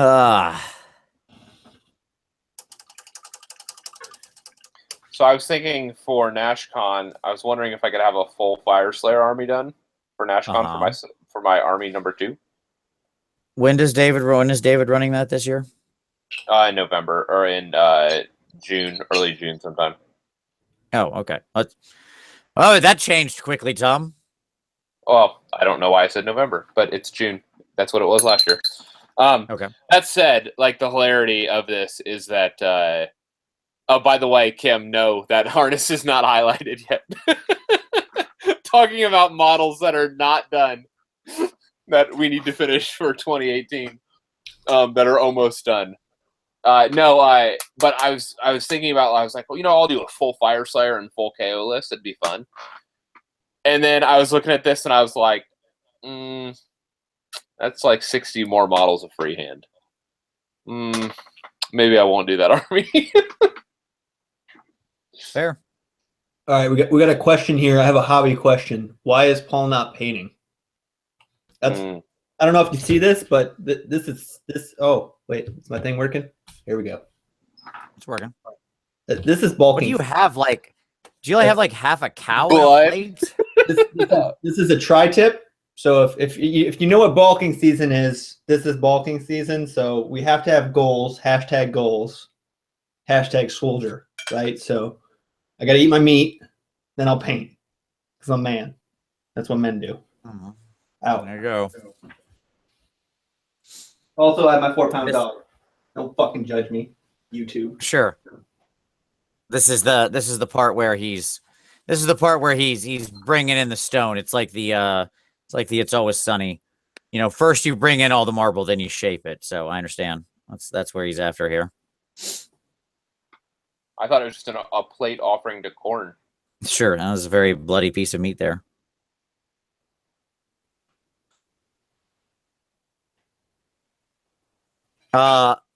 Okay. Vince, I think you need to commit to a new 1,000-point army for the new year. I'm not going to. I think you I've already should. committed to doing a new army next year. I'm gonna do some army next year, but I'm just gonna let the releases dictate that. Like, there will be a cool release. I'll make a new army out of it. Okay, cool. Like, nothing right now has my attention. Why would I make an army out of stuff I'm not really interested in? Like, I have all the armies I want. I have 10 armies, Tom. Okay, I'm good. Super good. I got plenty of stuff to work on. I've got all my competition pieces that I need to get done. Like, I don't need another to have an army project right now. I just don't. And I still want to do a little more with my Iron Jaws, to be completely honest. Like, I want to do the second, I want to do the second Maw Crusher conversion at some point in time and stuff like that. So, like, there's just no need. I am hopeful. One of my sort of, predictions, hopes, whatever you want to say, for 2018 is that, we get something new that really grabs me, something unexpected. And I'll do that. Now, I don't know if we will, because I mean, like, if we end up getting Nurgle, nope, strike 1. Some elves, strike 2 through 7, or whatever. Like, unless they're Slanesh elves. Oh, if they were Slanesh elves, then I'm all in. Yeah, like, absolutely. So, but the point is that, like, I'm not hung up about it. I'm not worried. Who knows what this year will bring? Like, they have said that this is going to be a big year for AOS. They have been very clear about that. Okay. And yes, the Malign Portents thing is just launching. There's a lot of potential here, a lot of opportunity for cool stories. I'm excited to see where it goes. I'm just going to go along on the ride. I'm cool, man. So I'm good. I'm not committing to 1,000-point force. And if I did, if it was just like somehow kind of like you had a gun to my head, I would commit to 1,000 points of Night Haunt, walk into the other room, grab all of my Bretonnian Knights, prime them, Zenithal them, spray them in Nilic Oxide, spray them in white, reglaze in green, reglaze in Nilic, and then done. Boom. Hex Wraiths everywhere. I'm done. There you go. How much are Hex Wraiths for 5? I do that many to get to 1,000. 160 maybe. Okay, I can do that. Because I've got like 30 extra Bretonnian Knights. So, bam! 1,000 points. Done. Are Hex Wraiths battle line in Night Haunt? Probably not. I don't think so. Darn it. Even if you're Night Haunt Allegiance? I don't know. Foiled again. Night Haunt had never really grabbed my attention.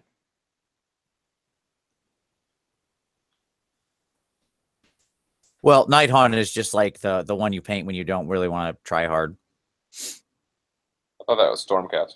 I don't mean that as an insult to anybody who's done Night Haunt. You can do beautiful looking things. I just mean like you can cheat with that army. Terribly so. Because it can just all be ghosts. And like ghosts can be done in minutes. And still look appropriate. Bam! Hex Wraiths. Battle line if the army has Night Haunt Allegiance. Pachow! Oh. I'm good. And you're right. They are 160.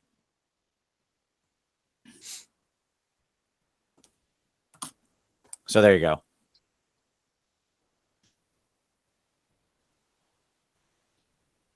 But yeah, I mean, I'm not worried.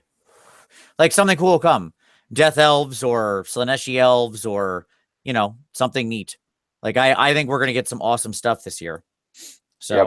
I am looking forward to it. If we get Death Elves, all bets are off. What does that mean? For me, for any commitments I've made.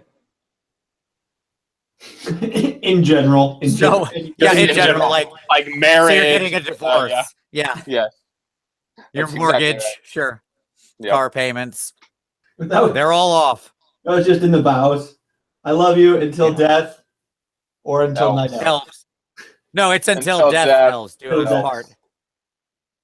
He actually slid the elves in there during the ceremony. At the time, she thought it was weird, but there you go. True. Oh, that's very funny. Matthias just said. So you mentioned I saw the price. We got the pricing.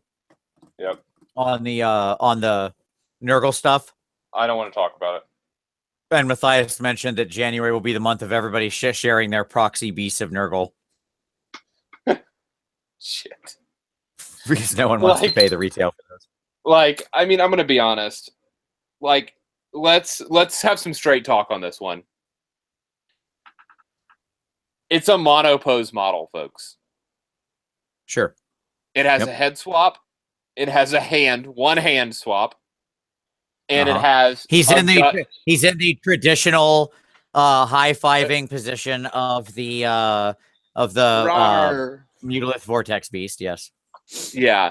So he has a hand swap, he has a gut swap, and he has a head swap. And it's a monopose model, and it's $40.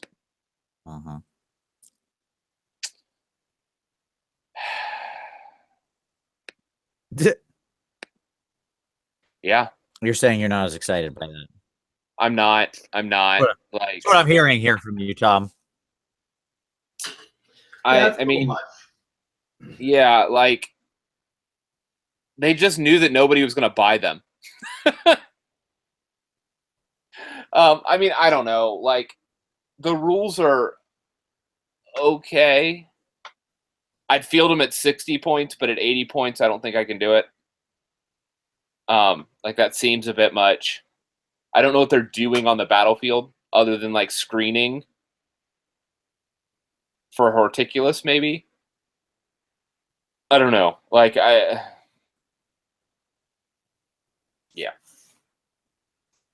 Again, I can do it at maybe 60, but at 80, it's a no-go. Do you think they'll get a price change? No.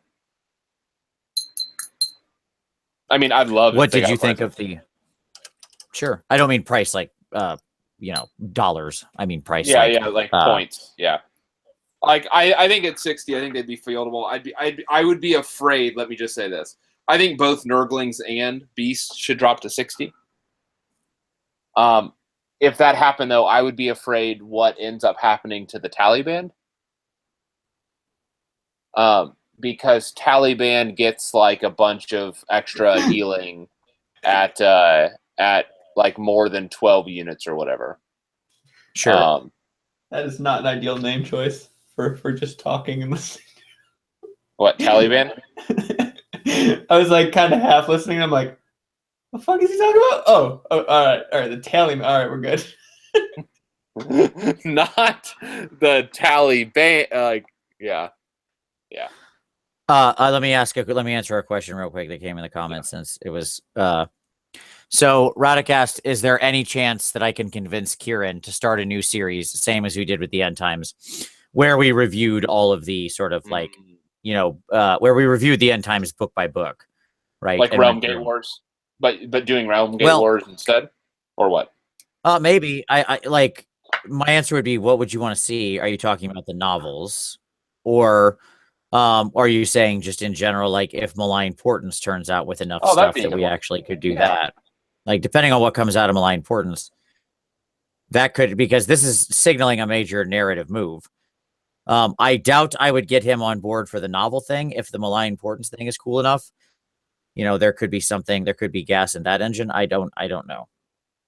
That might be fun. So that's my answer to that question.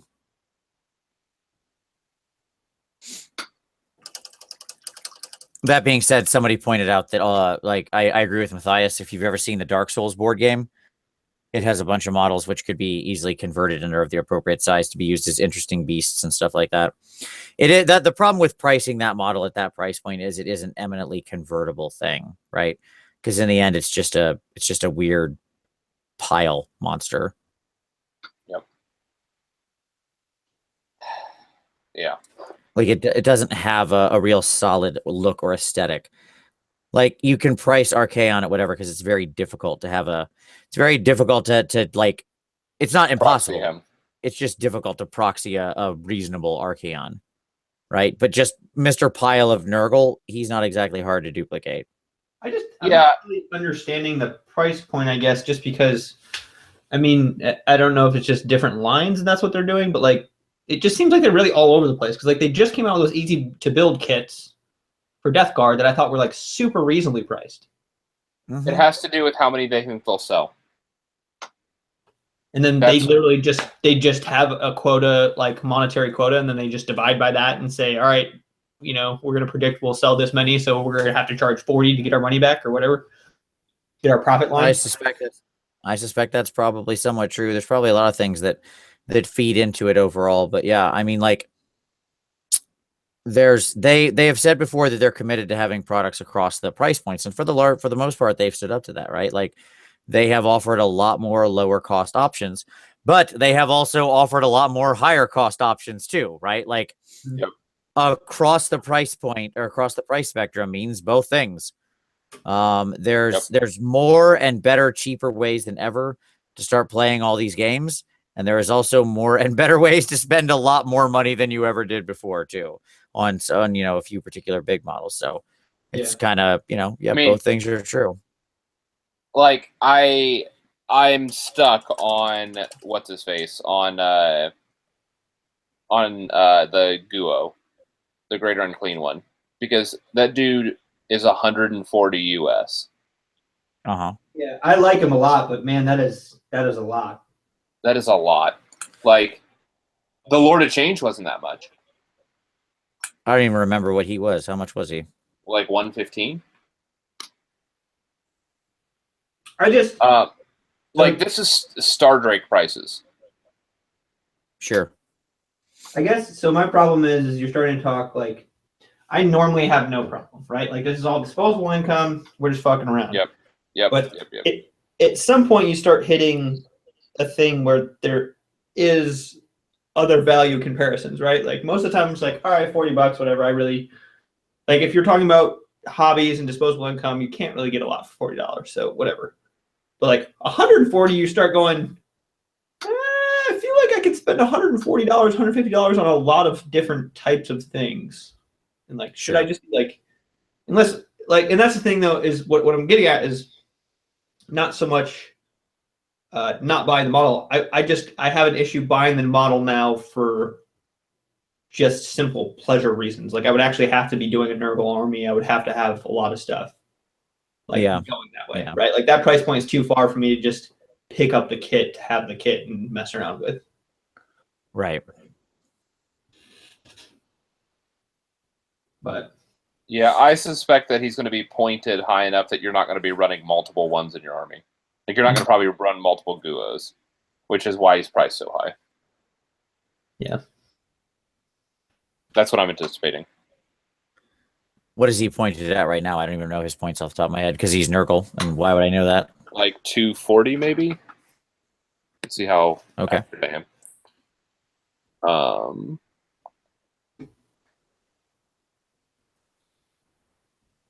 I've never ran him before, so I understand. He does. Demons. Nobody runs him right now. 240. Bam! Indeed, 240. Good on you. Oh, shit. Yes, 240. So you think he's going to go up considerably? I mean, you know, Lords of Change are a fair amount of points, and people still run lots of them. Yeah, I was going to say 240 does not seem like an inhibitory cost to me. I think he'll jump to 300. And you think that's going to prevent multiples of them? Yeah. Or are you saying more his rules will be such that there's no great benefit to having multiples of him? That's exactly right. I'm not sure that's going to be true either. Like, my guess is there's two different builds because both builds have some use. Yeah, maybe. I mean, we'll see. How many people just buy Glotkin, and then if Glotkin himself is cheaper, how many people just buy Glotkin and do some conversions? And Glotkin he's like 115. Yeah. And there's a bunch of second hands still on the market. Sure. Yeah, I don't know. Like, I was going to buy It could be some of the crossover with 40K as well, by the way. That means that it sets the price point on this. But why? That's what I'm saying. Like, why isn't it lower rather than higher? Because it's a crossover with 40K. There's more potential here as far as revenue goes. They know that 40K has a higher... Like, No, I'm there's saying he's 40. saying from an actual business standpoint of just like, all right, we're just gonna squeeze this for what we can get, right? Like, Well, Yeah. yeah, sort of. But I'm also saying, like, if the main market of this is somewhat like, if they're thinking, well, 40K will actually be our chief people buying it, 40K has proven traditionally to have a slightly higher tolerance for price points. And by that, what I mean is like, They're willing to pay more for models. yeah, like in general, that is just true. Look, I sat down in a painting class just this last at Nova, and a guy sat down next to me and he had a big box. I said, "That's cool. What's in the box?" That's a neat box you got there, because it had like a cool design on it or whatever. Yeah. And I was like, "What's in that box?" And he's like, "Oh, I bought something from Forge World." I was like, "Oh, that's cool. What'd you guys?" I said, "I was looking at the Minotaur, because they had the Blood Bowl Yeah. Minotaur out there, which is like, Yeah. I love that Minotaur. I think he's a great sculpt." And I was looking at him. I don't play Blood Bowl, but I was thinking it'd be a fun thing just to paint. And I said, but he had like the box is like this big. Okay. Yeah. And I said, "Well, what was that?" And he's like, "Oh, it's the Thunderhawk gunship or whatever." Yeah. And I was like, "Oh, that's cool. How much is that?" And he was like, $750. Jesus. Cool, man. Enjoy that. That's awesome. It's like, That'll do. I'm just saying. Yep. So 140. Yeah. Yes. And you're right. That may have changed the math. Now, that being said, like the Lord, like if the Lord of Change has Right. this should have the same justification. He's just as eminently usable in both. So, Right. who knows? Who knows? Yeah. But I mean, in the end, like, let me be very clear, by the way. I love this Nurgle release. Like, we've talked about the Yep. two negative things. I love what they're doing. I love that Nurgle's getting love. Like, I'm in. It's just Yep. there are a couple things that are disappointing. Like, one other thing that's disappointing to me is that at the end of this release, how many actual non-hero units do you think Nurgle will have? I have no idea. Paul, take a guess. How many in total across the AOS range? How many Nurgle specific? Does Skaven count? No. So you'd have what? Bloat drones, beasts, Nurgles, or what? Plague bearers, Nurglings. And you're talking about so you got the Blight Kings, fatties on drones. Mm-hmm. Am I missing something? Maybe. And then some of the new stuff. I was guessing 6 to 10, 6 to 8. Non-characters. That's what you're saying. Yes, 6. There are 6 non-hero units in Nurgle. So it's After just this those 6. After this release, it's the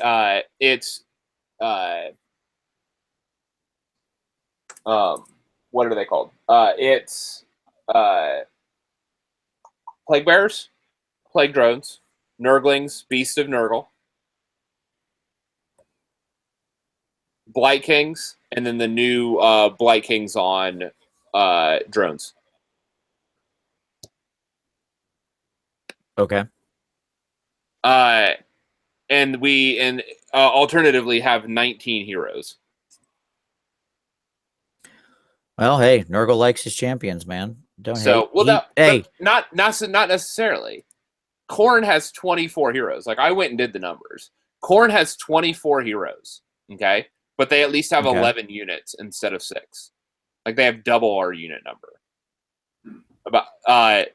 Tzeentch has only 14 heroes to our 19, but they have 14 actual units instead of our 6.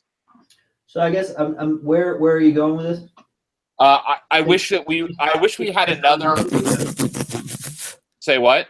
6 is just not enough for you? Is that what you're saying? No, that's exactly what I'm saying. Like, I really wish that they had one more kit or 2 more kits that were double kits. So 2 to 4 more units. Okay. That's what, like a Pestigore kit would have been neat. Let's start there. Because you know what we didn't need? More elite troops that were even already more elite than already our elite troops. Because that's what we got. Sure. Like we got yeah. So I could have done with something a little bit less elite, honestly, and something that was also not demon, because we have we have like 4 of the 6 kits are demon. So something mortal or something that would have been out of the box. Now, again, Pestilence is technically not Nurgle, but I don't know to what degree Pestilence is realistically going to be able to synergize other than just being able to be included. Does that make sense? Like, I don't know what items are going to be able to take, or I don't think they'll be able to do command traits or, anything like that. We'll see. I mean, I don't know. Yeah. Like, I will say that, like, if they act like if they have any kind of crossover, I mean, you've also discounted the entire Slaves to Darkness line, but I mean, that's but equal everybody has across that. all of Yes. them. I understand that's equal Everybody has across access. all of them. Yep. I'm just saying they're there and they're eminently takeable. Like, Yeah. there's nothing that's not about them. So, I mean, okay. I mean, I think what you're like, I don't think you said what you said in the right way, because there is a ton of Nurgle units. Okay, just a ton. That are heroes. Like, no, period. There are a ton of Nurgle units in this game. Okay? Like, there just are. Like, that is a true statement. You drew a much tighter circle. Okay? Because what you meant is, like, either demons or that, like, you're sort of creating like a Nurgle proper without that necessarily being a fully weighted definition at this point in time. Like, I'm comparing it to the other 2 hyper, the other 2 gods, chaos gods. So the other 2 like that have been 2 fleshed out. Bloodbound and Arcanites, effectively, Yes. like in those kind of mix-ins with the between Not- their special force and demons. Yes, indeed. That's the comparison you're making. Now, I mean, look, again, how much does Pestilence figure into that? Because that can change your math around a heck of a lot, right? Yeah. Maybe you don't want to use reps, and I'm sorry about your luck, but you don't get to discount. If you could use those models interchangeably, you don't get to just go, we don't have those, because that's Right. not how Like, this works. but are they going to have command traits if I want to make a rat my general? I said if. Yeah. I didn't say you could. I said if it turns out you can, then sure. Guess what? Those are all in there. You can dislike them, right? And that's fair. That's totally fair. You can be like, look, this wasn't the Nurgle I wanted. Sure. Well, it's the Nurgle you deserve. There you go. I am going to go step away here in just a moment to go upstairs because it's about to turn to midnight or whatever. Oh, that's a thing. Yeah, I'm gonna go kiss my wife. That's a thing you do at midnight. No. Everybody's asleep in my household. Paul, what do you want to do? I assume you're just gonna make out with Paul. That's what you're gonna do while I'm gone. Hey, Paul. we have 35 viewers here. I've always been curious what Tom's mouth tastes like. Well, you can continue to be curious because that's not happening. Well, I don't know what I'm here for then. I'm going. I don't know how to go on. So,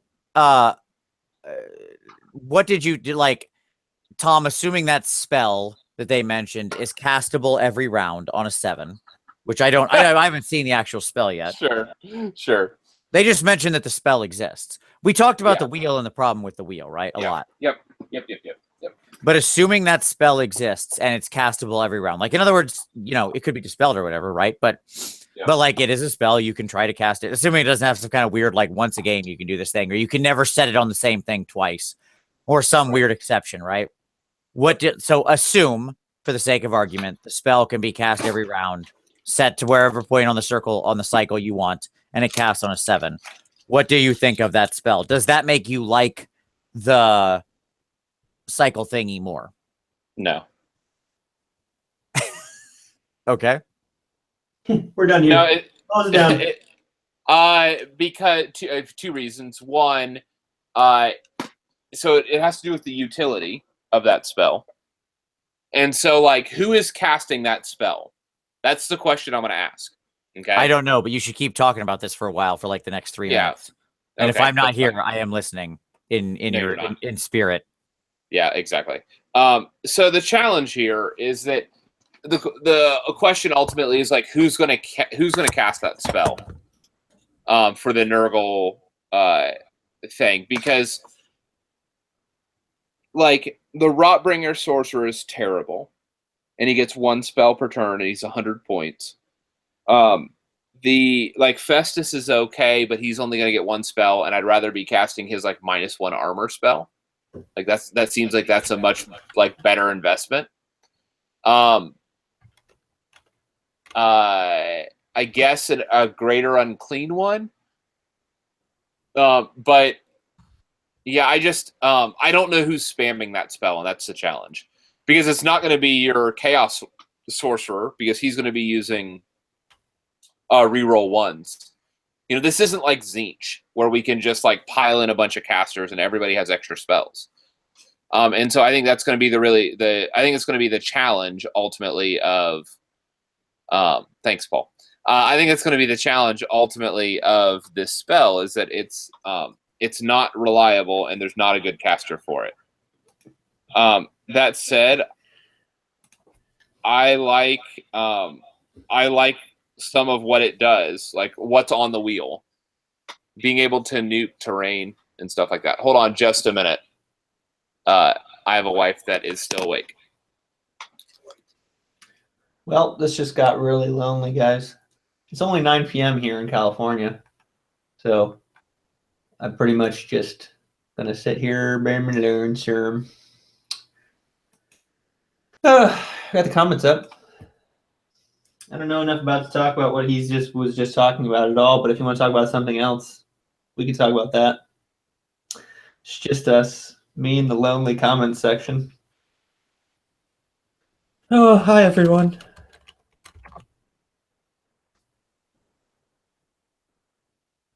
See what we got here. Got some emoji faces.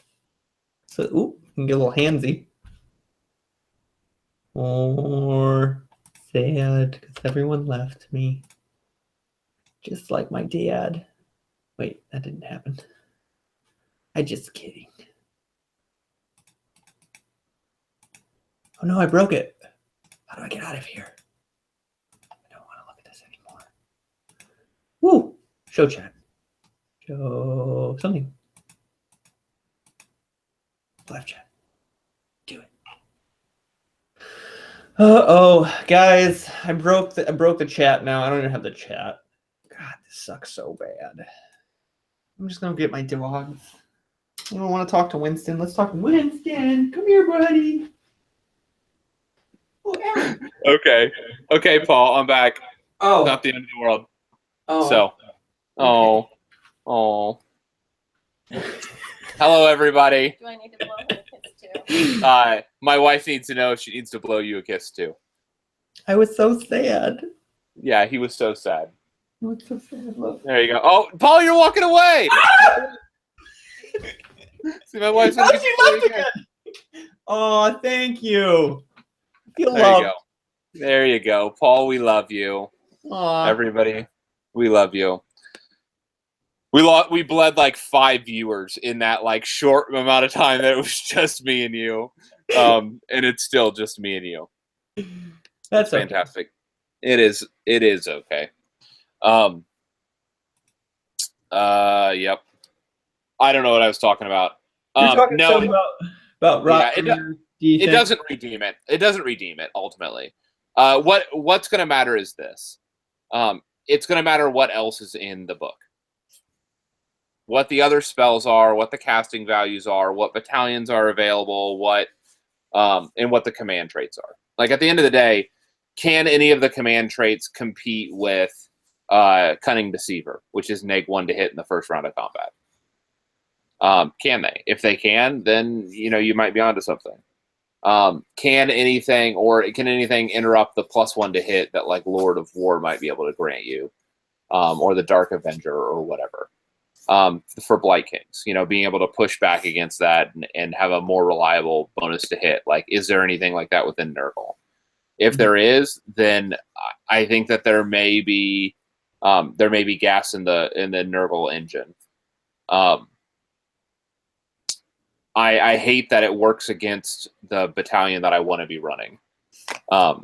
Now that said, if I ran a pure Nurgle allegiance, if I ran like pure demons or demons augmented with Skaven, I could definitely see running the Nurgle allegiance. Like the wheel is less of an issue there, but like it's actively working against the Plague Touch Warband right now. So the way that it's currently written, and I don't like that. That does not make me excited. So, What's your favorite unit from the new release? From both modeling and competitive. well, we don't know the rules yet for any of this stuff. Oh, okay, I thought they made some rules. No. We don't know rules. We know little bits and pieces. We don't have any war scrolls. And we don't have point values, which is another really big deal. Well, maybe. Maybe. Yeah. Oh, hey, Vince. Hi. I thought everybody was asleep, and then my wife came down, and so she had just gotten our daughter down, and so she came down, and I was like, awesome. So like turned off the mic, turned off the camera, and like, That's sorry, funny. Paul, I'm out. It was just me and my dogs. Well, I'm glad you held the show together for us, Paul. We bled 5 viewers in that time. Hey, man, I feel like that was an accomplishment that we only bled that many. Yeah. No, what I would say is that so as I went on a long rant, Vince, but basically what it boils down to is I don't know what to wizards. be clear, I didn't really care. I was just trying to get you I know. talking for a while. I know. I don't know what wizards are casting that spell every round. That's the problem. Like the Heralds of Nurgle may be wizards, and that could be a bonus depending on how much they cost as a unit. Mm-hmm. But the problem ultimately is that like you don't have spare wizards. I just want to give a quick shout out to David Robertson for his post for the hobby challenge. The cutoff time was midnight tonight. I just got the notification that he posted it. Midnight on the nose, like as the bell rang, he was like, boom, slammed post. Good on you, David. Okay, sorry, go ahead. So I don't know. Like, I don't know who's casting that spell, and it's unreliable. Like, some of the effects are going to be nice, so I'm down for that. Mm-hmm. But it's just not. I would say it's not reliable enough. Okay. I don't know, but at the end of the day, what's going to change my mind is what the command traits and items are. But I mean, that's what's going to turn the clock for me. Sure. Because anybody can give access to battalions. But is there enough in that other stuff? Like, we don't know enough about the corruption points. And that's going to be a big deal. Like, there's a blood tithe type of mechanic in Nurgle. We know that. Where it's calculated based on like how many units you have in your starting zone, how many units you have in the enemy starting zone, and how many blight trees are on the table. And that will generate blight trees on the table without enemies near them. And so those will all like calculate corruption points. And we know that you can like summon demons with these corruption points, Nurgle demons. I don't know what else you can do with them. And so it'll be interesting to see how that mechanics works and how functional that is.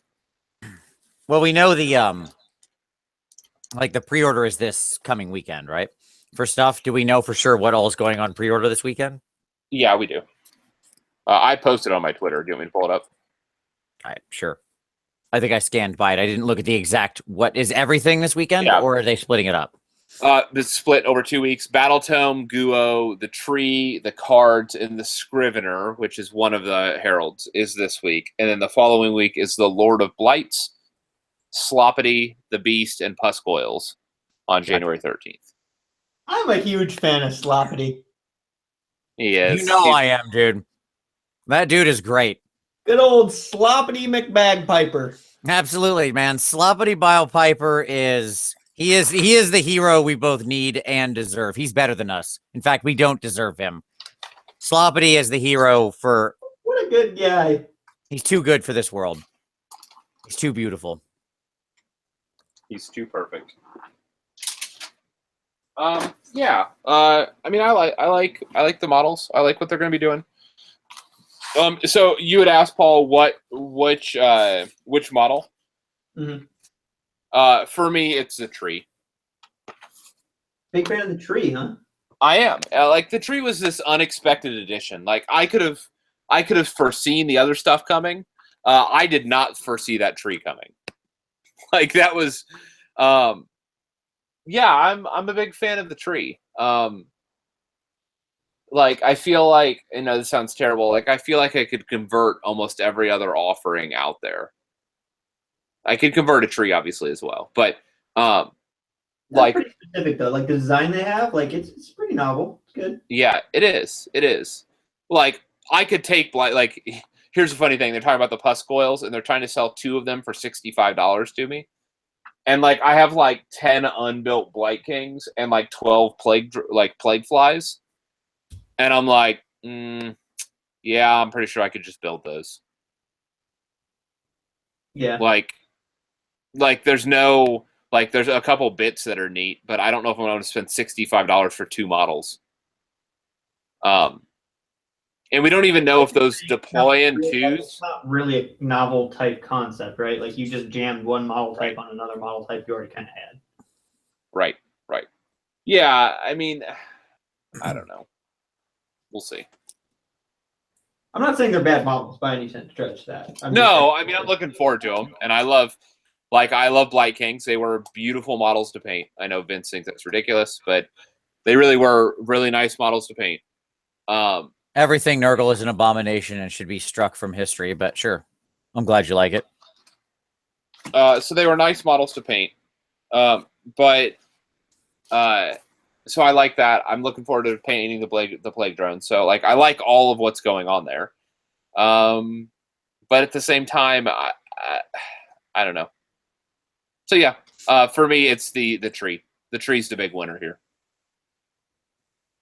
So I'm looking forward to adding a bunch of those to my Nurgle keep. Like I want to do those, and I'm going to do the little the alien forest stuff, which is like all the spiky alien vines. Yeah, the Deathbolt forest or whatever. Yep, I'm gonna do a bunch of that onto my Nurgle keep, like that in the blight in the blight trees or whatever. Sure. You're a Blight tree. Yeah, You're a so Blight tree. I think that'll be a fun. There's some fun opportunities with that stuff. And don't get me wrong, the mere existence of that thing makes some amazing conversion possibilities with Tree Lord Ancients and Doom Bells. There's some really neat conversion possibilities with those trees. That's all I'm saying. Got your wheels turning? It does. You're saying using the bits to make new weird trees out of those other things? Yeah, like to use some of the Sylvaneth kits to make counts as models. Like there's some neat modeling opportunities with that. Like if you didn't want to buy that original tree. Gotcha. Vince sounds static. I mean, we all know how I feel about hates tree. Nurgle. So yeah, like the little pustules drives Vince up a wall, so he can't look at it. Which just makes me want to field like 3 of those trees when I play him. Yeah, you'll auto win every game. I'm not a fan of the fact that the trees cost 100 points. Like they better be pulling some weight to cost 100 points. That's all I'm saying. So yeah. I mean, it doesn't seem like that much, all things considered. If it's for some kind of centralized buff wagon, I mean, that's really not bad. No, it's an immobile piece of terrain that has to be deployed in your area that has a 7-inch bubble. Okay. I'm just saying that's okay. Can they not be summoned elsewhere or moved or anything? They can be summoned elsewhere, but you have to pay 100 points out of your reinforcement pool. Sure. Like as far as we can tell, like they're a normal troop that you're going to deploy, which is going to cost money or cost points. I could be wrong, but I don't think I am. And the benefit of like adding to your corruption pool shuts off if enemies are nearby. So Andrew just asked about new orc and goblin models in 2018. I mean, we already know we've got one new goblin coming. Oh, that That's guy looks true. cool. I like him. Yeah, that little fungus dude, he's pretty sweet. Yeah. I would get rid of his dumb squig that bothers me. It's much the same thing. The brain squig. The brain squig, yeah. I mean, I didn't put the brain rats on the back of my none of my storm fiends have brain rats on the back, so I would see no reason to do the same thing here. I'd get rid of that squig in a heartbeat. Sorry, little guy, you gotta go. But so there you go. There's a prediction question for you, Tom. Does this guy herald the release of something for Moon Clan in 2018? Or is it just a one-off? Yes, it does. Okay. You heard it here, folks. Tom has laid it down. Here's why. I'm ready. Because modelers model what are like so they've like GW's made very clear that the things that inspire the artists, the things that are inspiring the artist are what are inspiring the modelers. Like it's those pieces that then go to the modelers that then like units have to get made up from that. Yep. That means that at least somebody on that team is doing art prints for Moon Clan. Well, it's well known that both one of the sculptors and one of the artists, I don't remember who it was, but there was a big interview and they talked about how much they love Moon Clan some time back. And what is more of a better fit for a Dark Omens thing, Malportance, than a Bad Moon? I can't argue with that logic. That's actually pretty tight logic, as a matter of fact. Wow. It's great, Tom. So, just really nailed it there. You blew my mind, Tom. On the right foot. Yeah, I would love for the other half, the creepy crawly spiders, to also show up, but I don't know that they are. I wouldn't put any money on it. Yeah, I know. I'm aware. Don't push your luck. If goblins get one release, go thank God and call it a day. Yeah, so I think Moon Clan will probably have a strong showing. Like the partner to the I think Moon Clan will be done up in such a way that they'll partner real well with Iron Jaws, if I were to take a guess. Okay. So there you go.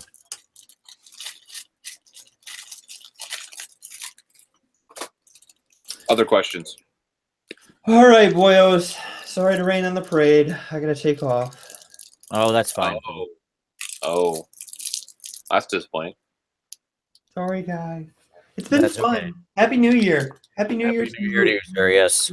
people who aren't Californians. Yeah. Yeah, you still have a little while till your New Year, but Happy New Year to you, Paul. Good to hang out with you, buddy. Yep. I will see you guys soon, I'm sure. And Absolutely. I wish you the best. Except for you, Tom. See you, buddy. Take it easy, man. See you guys. So, Other questions? I guess it's only us. Sure, that's fine. We'll hang out for a little while longer if you're still around painting. That's fine. Yeah. So here's my next question. Mm-hmm. Okay.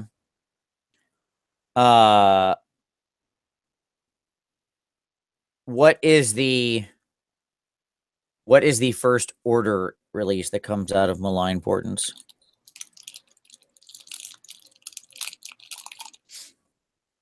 Because I mean, there's going to be other this is a big event.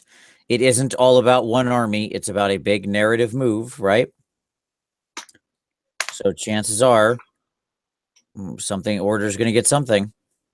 So my question is, what does order get in this event, Tom?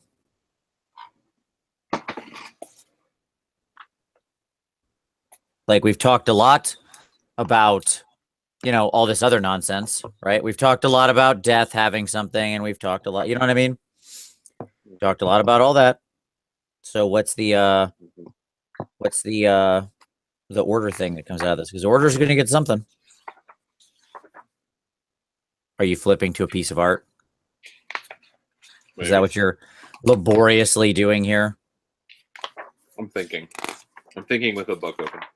Sure.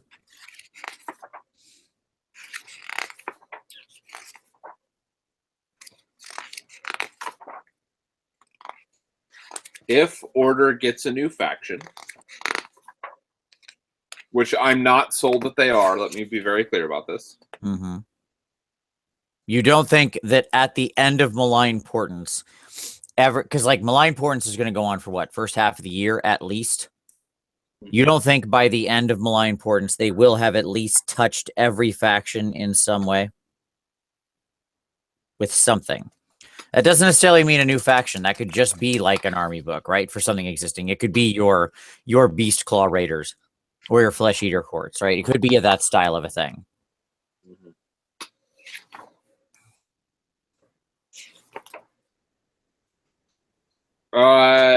So I'm either going to go with, like, I think the low-hanging fruit is the Cthulhu elves. Okay. Okay. Like, the pirate elves. That's the low-hanging fruit. I think that'll happen, but I think, I don't know. Because we've just gotten enough clues towards something like that. Okay. I still feel strongly that I think we could get light elves at the end of this.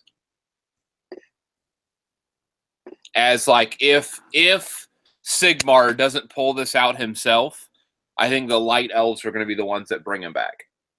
That reel this thing back. The Tyrian, like Heish elves. Otherwise, if Sigmar reels it back, it'll be the Sacrosanct chapter. Okay. Which you're saying is like or the Sacrosanct chamber, which is you're saying another Stormcast chamber. I think it'll be if we did get the Sacrosanct chamber, it would be, which is like I think their religious chamber, like their priestly order. Mm-hmm. And I think that if we did get that, I think it would be paired with I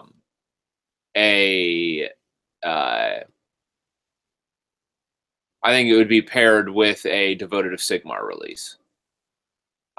Because I think that there's not much that does, like, there's not much that like, if Sigmar needs to deal with witches and possession, he's going to go to warrior priests who exercise, and he's going to go to witch hunters.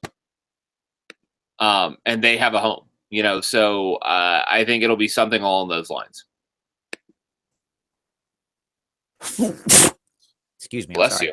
Yeah, that came very suddenly. I'm very sorry, everybody. Usually I try to mute myself, but that just happened. Yeah, like for Order is those are where my money's at. Okay. Like, because here's the deal. Like, I think elves have to get a release soon. Like, I really do believe that. So assume they're going to get their release as part of Malign Portents. Okay. Okay, and so either it's going to be Cthulhu elves, or it'll be the High Shelves. Yeah, depending on where they fit in. Does that make sense? Like, the Cthulhu elves would happen somewhere in the middle. The High Shelves would happen somewhere near the end, is what I would anticipate. When I hear, like, we've got images that we think are the sort of Cthulhuid elves already, right? Yes. And when I hear a Malign Portents, and as you said, it sort of references these things of omens and these sort of like otherworldly dark tidings.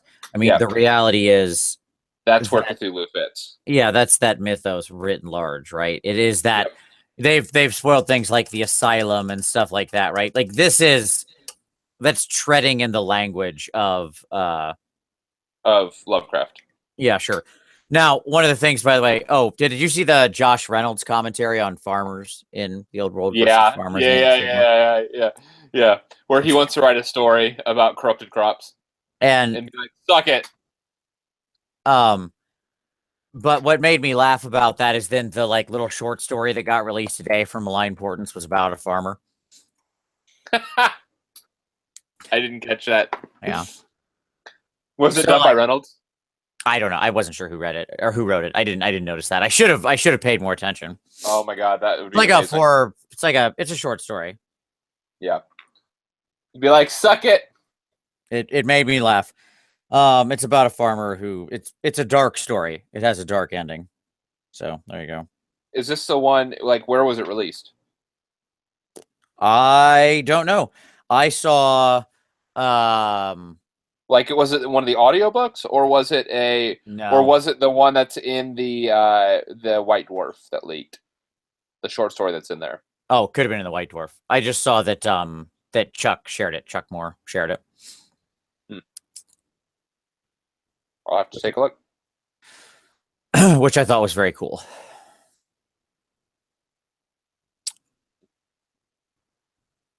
It might have been out of that White Dwarf. It was neat though. It just made me laugh because it was about a farmer.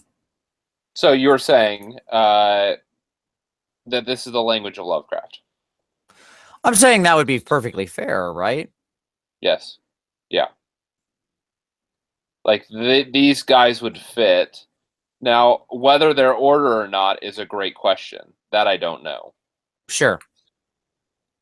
Like, we're assuming that these pirate elves are order, or these Cthulhu elves are order. They may not indeed be. Oh, definitely not. I'm as I've said before, I'm really hopeful that we're going to see, some kind of alliance jumping here. And they've already talked about that they have been thinking about gold cards, right? Like that's Yep. They have openly admitted that. So I say great. I want to see some gold cards. So So what order faction do you think would show up? I do think it'll be the Cthulhu elves. That's my guess. I think the Cthulhu elves are the only thing that makes logical sense. Because it's the only thing we've seen spoilers of that really fit to me. Like by spoilers, I mean rumor engine things that I think are that thing. Okay. Right. Yep. If like, when you go around the horn. Can I ask you a question? Sure. How long do you think Malign Importance is going to last? At least 6 months, if not the whole year. Yeah, that's where I'm at. In the White Dwarf, they have an article that says for month 1 of Malign Importance, like go paint a getting started collected, like a getting started box. Right. So like they have a multi-track kind of task thing that they're encouraging the community to embark on. Yeah, I mean, again, they changed the logo. They're printing books with it on there. This isn't just a passing fancy, right? Agreed. Yep. Like they're gonna go all the way on this. I strongly suspect. Somebody asked, what are Cthulhu elves? The Tenebral Shard seems to be playing in that aesthetic. He's jumping off a tentacle. Some of the images that have been spoiled, not the tentacle as it turned out from that ended up being in Necromunda. Right. But just there have been other things that looked very elvish and had that like weird sea creature, underwater Cthulhuoid sort of nightmare horror. Yes. And then as Kieran just mentioned in the comments, there's already a history of that in the Dark Elves through things like Loki or Fellheart, right? And those kinds of things.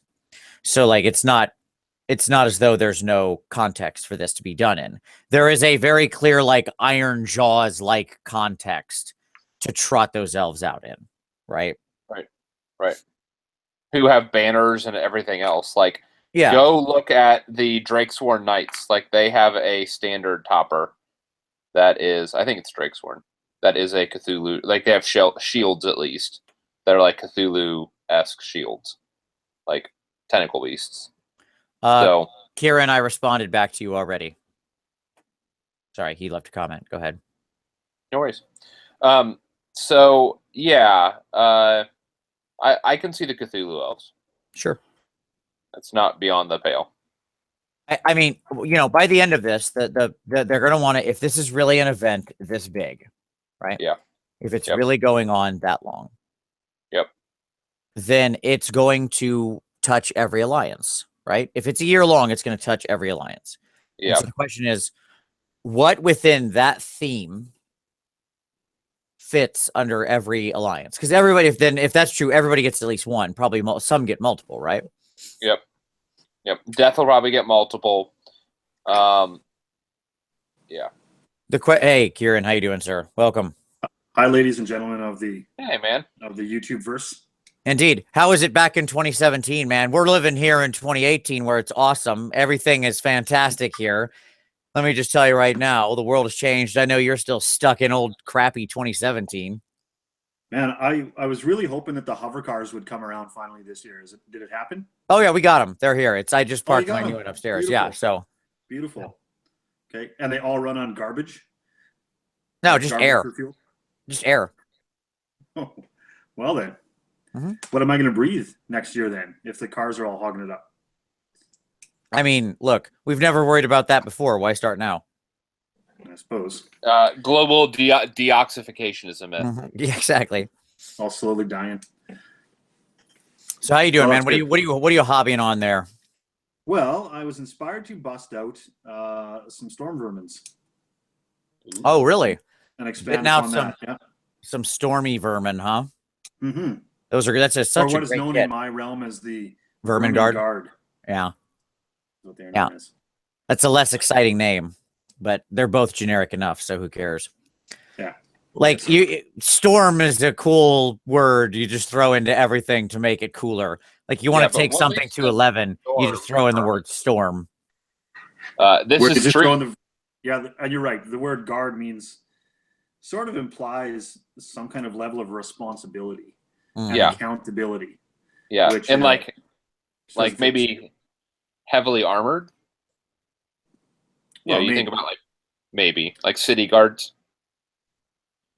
Yeah, but the thing that offends me about it is that it feels like you would be relying upon these guys because they're guards, and that just doesn't feel Skaven. Yeah, you can't rely on anything. That's the Skaven motto. Yeah. None of us can rely on any of us. That's why we get along Yeah, that's how they charge for into minutes battle. at a time. Mm-hmm. Yeah, so that's it. Been playing a handful of games of Ninth Age over these holidays. Nice. Because it's refreshed with a bit of a new look this past month. Yeah. So that's what we're all getting into, learning Nice. the nuances. And what I find is it requires more than I had already previously painted of these guys. Ah, I see. Well, I not had heard. required. I would like it. I understand what you mean. The option is there and it's beneficial. I get it. Yeah. Yes, I watched Skaven and AZ's sort of discussion on the 2.0 stuff. Mhm. Excuse me. Yeah, I mean, Storm Vermin are a great kit. Let's be honest. That was I love that kit. I love those rats. I think they're still the coolest looking normal Skaven sized Skaven. Oh, absolutely. Yeah. They have a great They can be done up pretty dynamic. I mean, they come, toe to neck, all as one piece, but with halberds positioned differently and crossing arms and stuff, they can be done pretty dynamically. I'm going to try to do some little vignettes and unit filler stuff in here too. So I'll put a couple of guys on a 40 mil base with some machinery and other random Skaven-y bits to try to add interest to the middle of the unit. Yeah. See, I can still do that in Ninth Age. Unlike I'm Age jealous. of Sigmar on round bases, you can't do really do unit fillers, I guess. Yeah, unit cohesion. Yeah. Yes, I don't have to worry about my Storm Vermin being annoying and having to try to rank those annoying a-holes back up though, because I did get wacky with their arms and stuff. My guys they're all like, woohoo! We're free, we have space to move. So there's advantage, pros and cons. But don't you go to the thing that always buggered me about the Age of Sigmar is moving 40 of those bastards at the same time, individually. Just beep, hey, beep, beep, no doubt that's annoying, but I find if it's one unit, it's manageable. I limit myself to one big unit like that, and then I don't mind it. I mean, it's no different than 40K for years, right? So, whatever. Exactly. And look, when I first started 40K, I played Imperial Guard and would regularly field 160 dumb guardsmen. Now, given I didn't have to move them very often, Because we would just Yes, sat there on the right. line in front of tanks. But nonetheless, like, you know, I limit myself to like one really big unit and then try to mix it up. So it's usually not too bad. My comfortable army size is like, you know, 40, 50 models. It's in general. Like I'd say most of my army, since I favor more elite stuff. So I don't find it that troublesome. Yeah, I guess that's the way you got to go. Yeah, I mean, no more 170 model armies, eh? Some I people don't do and love them, and they don't mind it at all. Like, I mean, it's the same people who in 40K ran, you know, the Tyranid armies that were like the Hormagaunts or Termagaunts or whatever, just going like blah, you know, just moving all those little dudes, like or orc players, classically like 40K orc players. You know, they've been running these massive mobs for decades. So there's just some people who don't mind it, and I say more power to them. I'm not one of them. I don't, but the irony is that my KO definitely don't run that many models. Sure. So, in playing against armies like that, though, Tom, do you find that games don't go their length? No, Is that like fine when I run high model count Nurgle armies, I don't have games ever go their length. Tom finds games don't go their length because of the armies Tom runs. That's the problem. And what I mean by don't go their length is, I mean, they only get to like turn 3. Right. Yeah. Tom plays Anvil defensive, controlly, extremely precision-based armies. Guess what? Those don't finish games because nobody kills each other. To your advantage. Yeah, like you can have tons of models. Like if I take a high count work list against a high count corn list, we'll get there. I mean, like, but by that I mean we'll get to the end. And the end will be there's no more models on the table because these two lunatic armies ran at each other screaming and the murder started, right? Like we might start the game with a high model count, but believe me, later turns, the movement phase will be much quicker. Right. But for my armies, like I will still have most of my stuff there at turn 3. Now, that said, that's not my KO armies. I'm only getting to turn 2, turn 3, but it's because the game is over at turn 2 or turn 3. Meaning you've achieved all your objectives? Or everybody's dead. It's over? Hi, you're back. Yeah, like either he shot them down or... Make it out on hello, the Tom's internet. wife. Hi. Vince said hello. Hi. I'll be back. Sure. Yeah, either he shot them down. It's the traditional shooty army thing, right? Some things never change. When you're playing a largely shooty army, either it's the game of like bang bang, right? Either I shot you down or you got to me and and wiped me out, and I didn't kill you fast enough. Yeah. The KO have a little bit better time of it because, you know, they can still shoot, like you're still shooting in melee. So like once you get hit, you're not dead on arrival. But like you're now on the clock. Like the death clock has started. You know what I mean? Once they get like deep into you. But they could also evac, right? Because they can like jump on boats sometimes and be like, we're getting out of here. Woo, sail away. Which is generally a good plan, I think. It's again, that's a very traditional 40K thing, right? Of like retreating and jumping into things and running away type of stuff. So retreating is like truly, if I had to pick like one thing that I love in the edition in AOS over anything else, like it's retreating. Of disengaging. Yeah. Yeah, I noted that early about AOS that made it unique from virtually anything else that Games Workshop had put out in a decade or two. Yeah. And that retreat is such a powerful maneuver that so many people forget about because I think people just psychologically often lock into fights. You know what I mean? Yeah. But if they're coming from the old game, they just always assumed that was, well, we're here until somebody dies. Sure. I think there's also probably a sunk cost fallacy to a point, right? Like, well, I already lost this number of models in this fight. So like, I've got to finish it. Me, I'll run in a heartbeat, man. I retreat all the time. Like my first question I ask every movement phase is, who am I retreating? Like I like cat and mouse games. And maybe this comes from like, I still play my Slanesh army quite a lot. Okay. Even though it's like, I mean, it's not a good army, but that's okay. I still love it. I love those little crazy girls, and I'm hopeful I get a release of them this year. But we'll see. But like you have to retreat a lot with them because if you let them get stuck in, those little girls get shredded. You know, they're not very tough. They go down And real you can fast. get absolutely the heck out of there with them, can't you? Yeah, a lot of Like, them are pretty fast. Instantly, other side of the table. It's pretty amazing. Yes, like in AOS the Seekers, like the the demonettes on the Anteater Swedish steam cooker horses. Flippy tongues. Sure, I mean they're it's not unreasonable. It's not an unreasonable world to say they cover between 33 and 40 inches in a turn if they like charge somebody. Yeah, that's a heck of a trek. Witcher's awesome in 40k. I run my Slanesh almost exclusively in 40k, and I love them in 40k because I love whipping those guys around like that fast and charging into people. And in 40k, this will translate. Like you'll get this in 40k if you roll a 6 to hit, your rend, in other words, your armor piercing, right, or whatever, goes from -1 to -4. So like when you and they make a lot of attacks, so you charge in and it's really fun to just shred Space Marine armor right off. Like that save doesn't exist anymore. Your 3-up became a non-existent save. Zip, dead Space Marine. Yeah, there you go. So, and that just so what do you think is what do you imagine is happening in that thing, attack? Like when you translate that to a real visualization of what's going on, is that Slippy Tongue just like worming its way into the armor cracks? Well, it's the girls that have the ability, not the mount.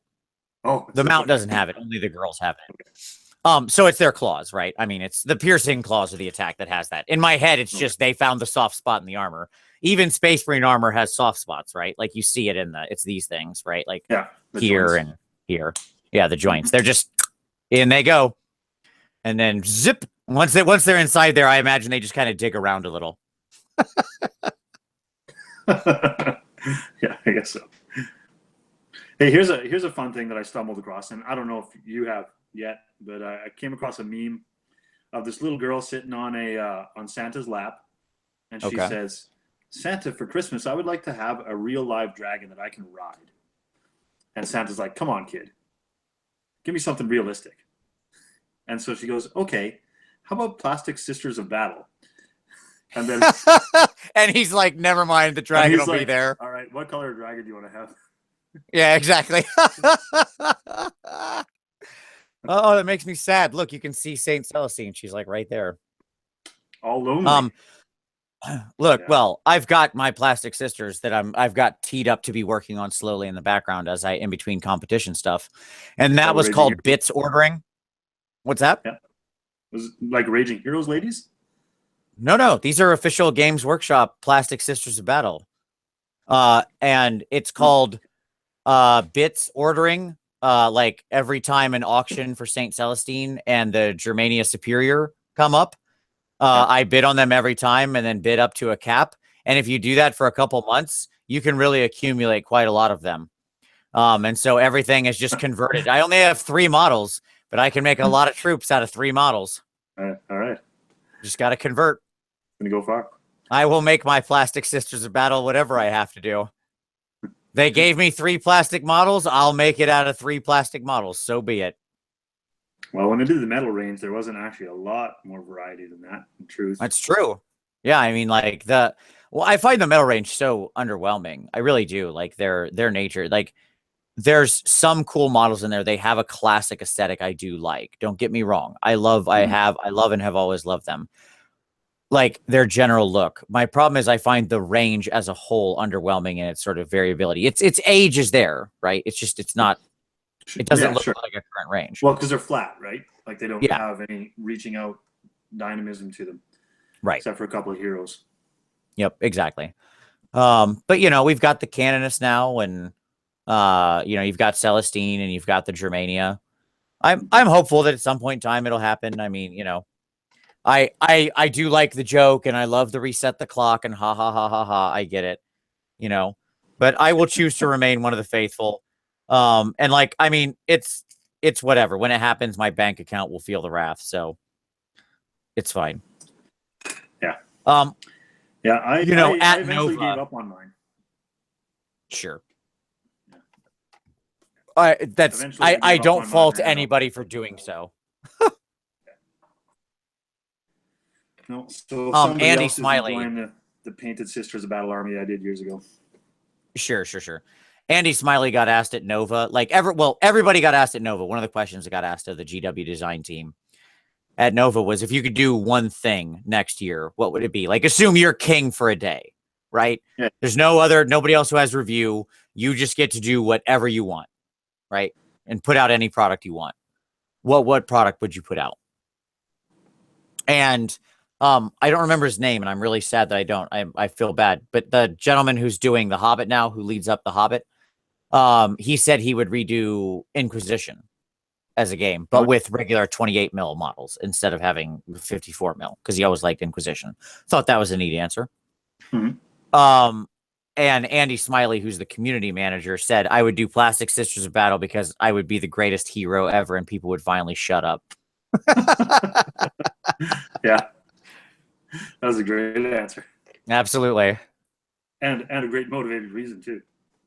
Yeah, exactly. So I thought that was very funny. Yeah, that's a classic question that Games Workshop likes to throw around.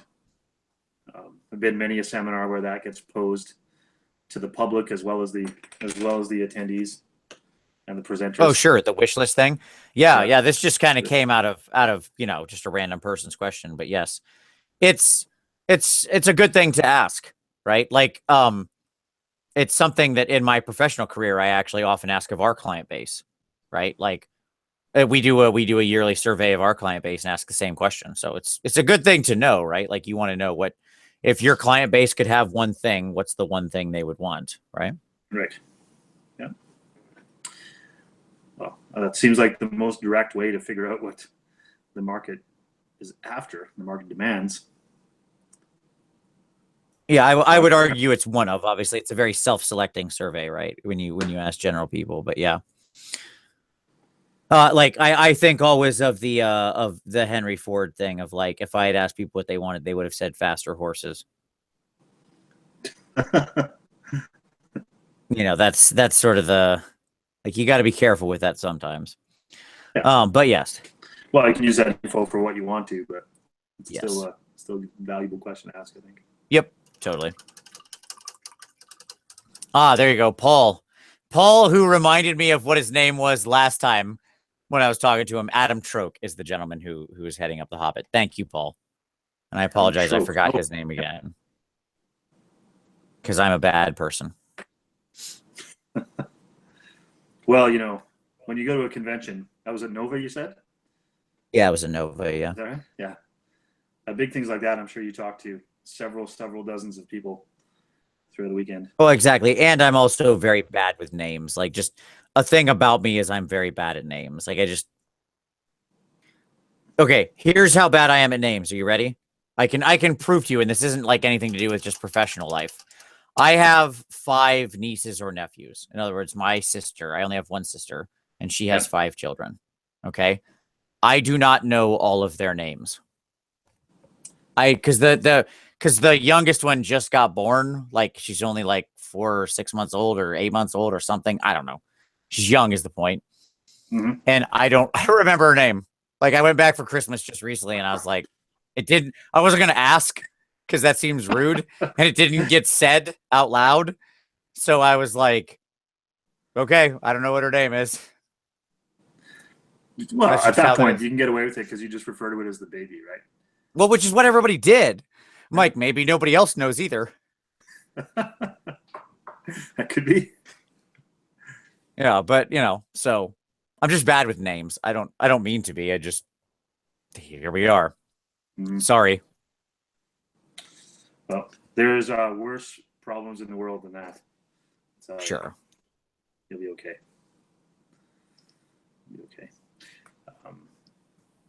There was a speaking of worse problems in the world.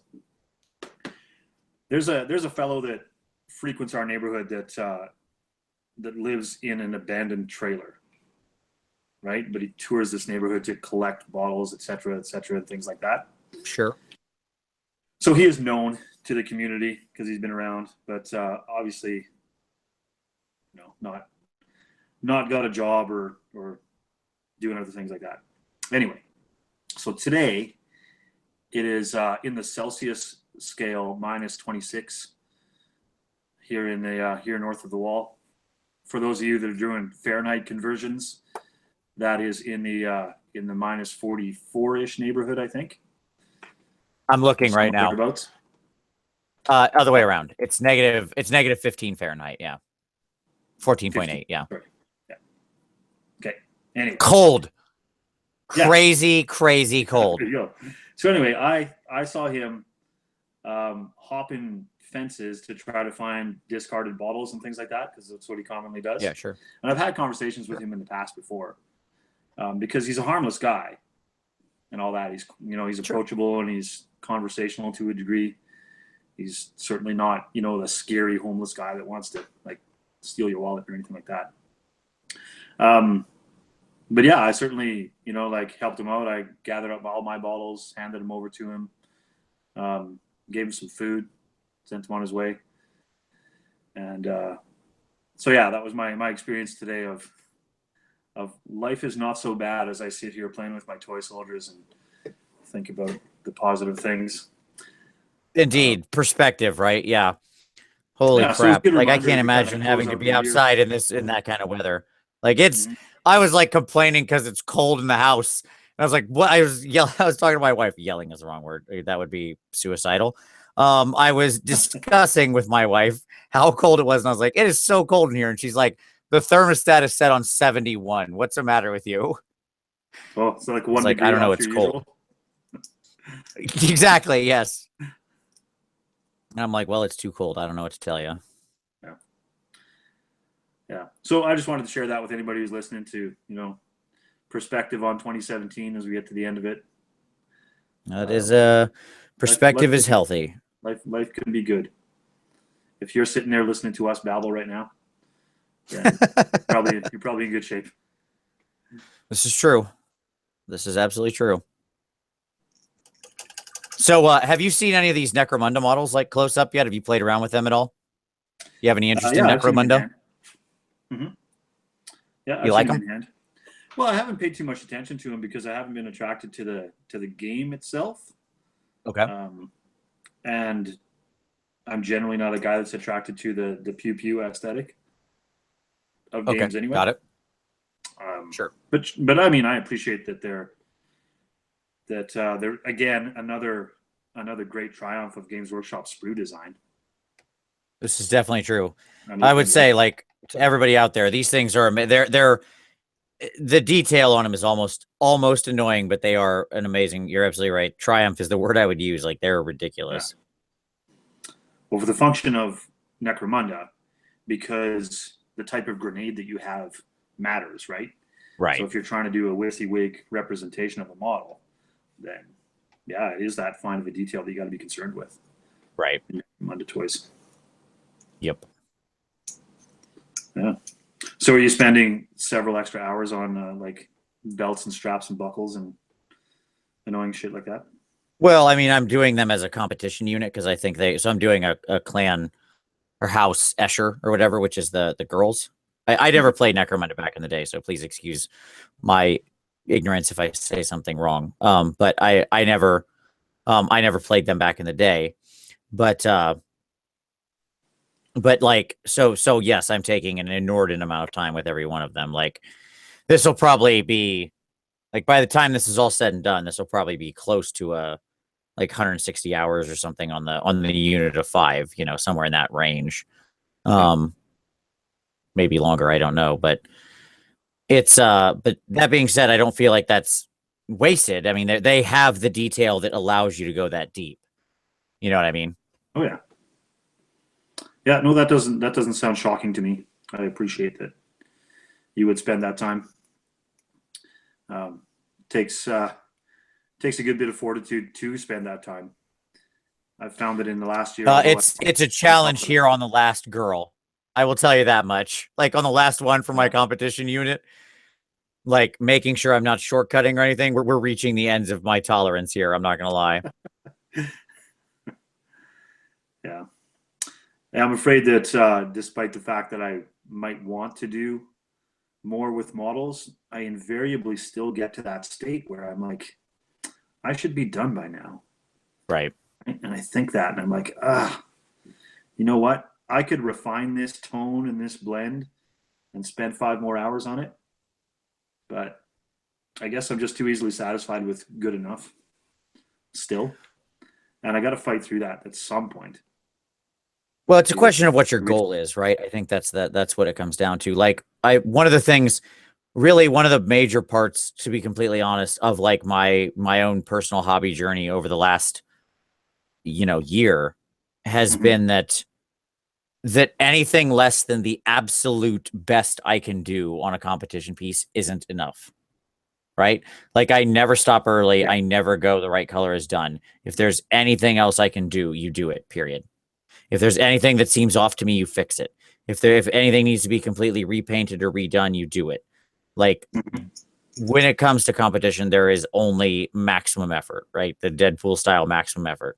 There is no any shortcut. Now you can't do that on like every model. You know what I mean? You just can't. You'll kill yourself. No, and that's not what I'm trying to do. Like I'm trying to get into that headspace where you have gotten to, and that is that I might like something to be a competition piece, but it never gets there to be a competition piece because of that shortcoming of, that I just pull up short and I'm like, it's good enough, I guess. I guess it's not going to be a competition piece because I'm not willing to fire those next 10, 12 hours at it. Right. Sure. Yep. So at some point I'm going to have to fight through that, I guess, and just force it. But to me, I think the reason that's a struggle is because then that becomes an unenjoyable part of it. Right? No, that's true. People wants to do hobby that feels forced. Yep. In the same vein that I don't want to ever do deadline painting for an event or some kind of gaming competition, right? Like I don't want to have to paint these 10 storm vermin for next weekend, for example. Right. You're happy to paint them and add them to your forest. It's funny because that's one of the only ways Tom actually gets things painted aggressively. Is that deadline? That hard deadline? Yes. Yeah. I don't know Tom, why you can't hear us, Tom. You want to pipe in on that? You want to defend yourself? He's saying he can't hear us. Well, I don't know, Tom. Fix your headset. We can hear each other and everybody can hear us. I don't know what to tell you. Yeah, noise is happening. Yeah. A conversation is occurring. Hi, Tom. Fix your headset. I am saying we can hear each other. Fix your headset. There you go. Okay. He's going to relaunch. Chances are he just muted his headset and doesn't know how to unmute it. Maybe. Can you hear us now, Tom? Hear me? Yes. I can. You're on. Sorry. My guess was you muted your headset and didn't know how to unmute it. Maybe. I don't know. Sorry about that. Stranger things happen. Sure. It's true. Like Anthony Byers. Isn't that kid that died in Stranger Things? That's Will Byers. Oh, Will Byers. Sorry, Anthony Byers. Thank you in the chat for your contribution. Yes. I thought Will was thanking you from beyond the grave. He didn't die. No spoilers. Sorry. God, you spoilers! You ruined it for somebody. Who did I ruin it for? Who hasn't seen Stranger Things season 1? You're like that's. So did you? So me is the answer. Oh, okay. Well, but I don't care. Well, like first of all, you ruined it. You ruined it. Yeah. If you haven't seen Stranger Things season 1 at this point, I can't be held accountable for spoilers. Like, give me a break. Like it's like 2 years old at this point. Like, sorry, that's just 2.5. Like, there's a statute of limitation on spoilers. Well, and this whole worry about spoilers is an internet trumped up thing anyway. Like, yes, people don't actually go on the internet and expect not to bump into those things. If it really means so much to you. Well, especially after that amount of time. Yes. Like certainly you shouldn't be a not nice person and like the night a new movie comes out, if it has a crazy twist in it, just go posting it everywhere. You know, that's probably just being aggressively mean for no reason. But like, you know, yeah, 2 years on, probably just want to let that ride, you know. It's over, man. Let it go. Indeed. So since last time I sat down and talked with you, I did in fact go and see the Star Wars film. Oh yeah. And so no spoilers. No, absolutely. Well, good. We'll talk about it offline at some point in time. I don't want to start a divisive Star Wars conversation in the middle of this. So instead, I'll turn to a different question. So did you get anything hobby related for Christmas you're excited about? Did Santa bring you any hobby related goodness? I got a plague claw catapult. Nice. That is the one hobby related thing that I got. Any new tools or paints or anything, or just the plague claw? Just that's it. Yeah, that's the only thing hobby related I got. All right. That's a good one. I like that, kid. You know how we talked about this in the last couple of years. I think that, you know, how do people that are not involved in the hobby with you, buy you hobby stuff, right? Yep. Unless you tell them, here it is, I'm pointing at it right now, buy this thing. Right. Or like it happens to be available from a very easy to grab site, right? Like, yeah. I have found that ordering like related tools and supplies is easier because like a lot of that stuff is available on Amazon. So I can just like send people a link to like, you know, Series 7 brushes or whatever. Right. And that's easy enough. I can just be like, here, buy me these paintbrushes or something like that. Right. Because they can just go to Amazon and do it. But yes, saying like, go get me a Doom Diver catapult is like, what? Yeah, exactly. Like that's a different language. Right. Or if you go more generic than that, you know, and say, I would like some orcs. Well, Jesus. Right. You just signed up for. Yeah, Right. absolutely. You know, Lord of the Rings orcs show up in your under your tree. Well, yeah, and that would be probably the closest you would get to the actual orcs you wanted. True. You know, you might get some pewter things from the Mithril Miniatures collection of 1983. Sure. Sure. That's why I sent my wife the direct link to Archaon this year to make sure that she got the hint. And so there you go. I got my second Archaon for Christmas, and I'm happy about that because that conversion's happening. So Archaon number 2 conversion is on its way. That's going to be a little while, but was it the goal to do Archaon representative of all 4 gods? Is that where you're going with that? I'll never touch Nurgle. I would never do a Nurgle one. I don't think I'd ever do like a corn one, just because I've seen somebody do a really good corn one, but the one I want to do, I've never seen anybody do. So, Slaanesh, you mean? Yes. Correct. I mean, we all know what it is. I'm not sorry. I wasn't trying to be secretive or anything. Yes, I'm going to do a conversion to an Archaon of Slaanesh. Obviously, I've got my Tzeentch Archaon. Yep. He's right there. Yeah, I want to do a.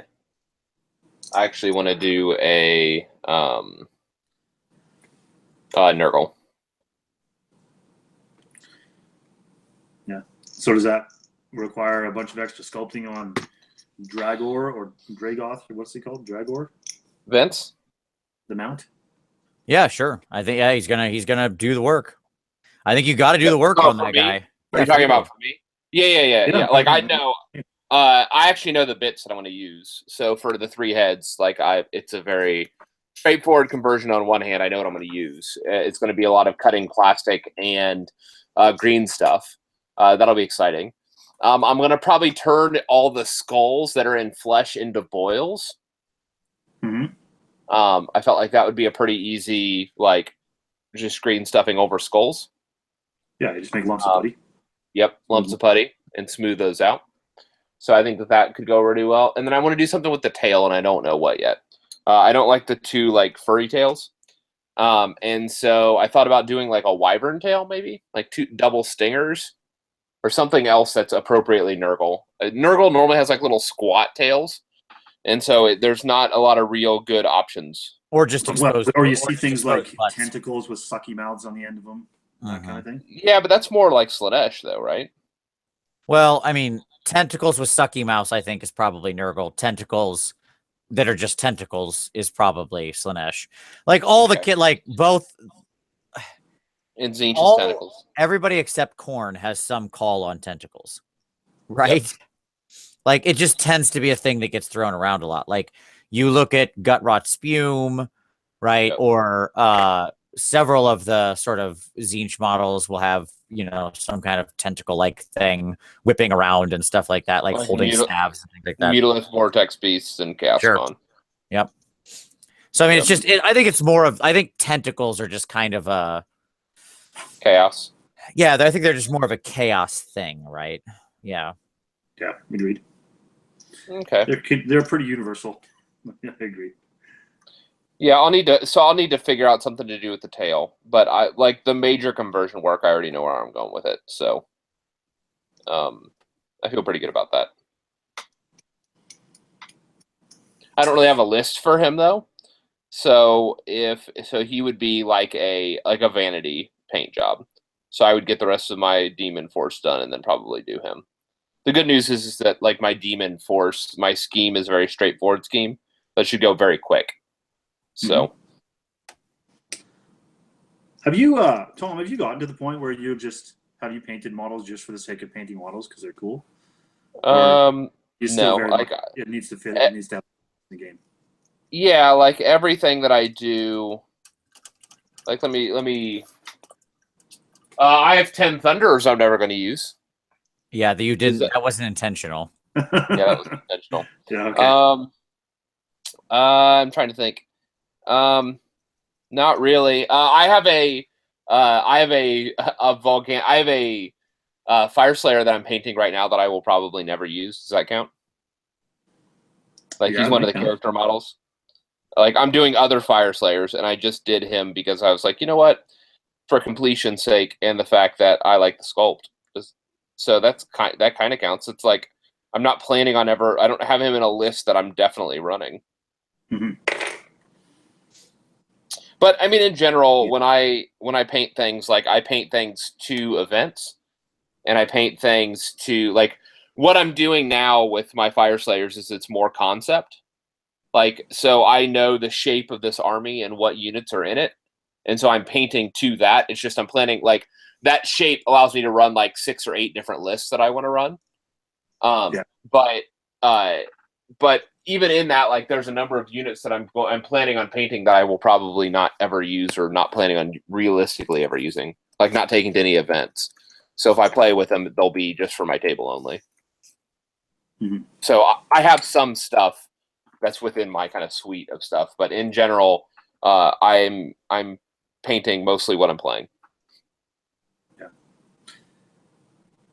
No, I think I've always been mostly like that, in that I will paint models for an army with the intent to play them in a game, but not with a specific idea in mind. Like I won't make an army list that say requires 20 Storm Vermin and paint exactly 20 Storm Vermin and not one more. Mm-hmm. I might look at my collection and go, oh, I got 30 Storm Vermin, so I guess I'll paint those 30 Storm Vermin, and then I end up taking 20 of them in an army, for example. Yeah. But I know so many people that do the thing that you described, which is you design an army list, you make that plan, you paint exactly the models that fit that army list, and then go with it. Yeah, and I mean, what I found is that one, it minimizes the amount of time that I have unpainted models. You know, like if I'm wanting to have a fully painted army, like, and then what ends up happening is if the list didn't end up working how I wanted it to, like maybe my math hammer or whatever was off a little bit, then that spurs me to go paint more. Because now I need to actually fix my list.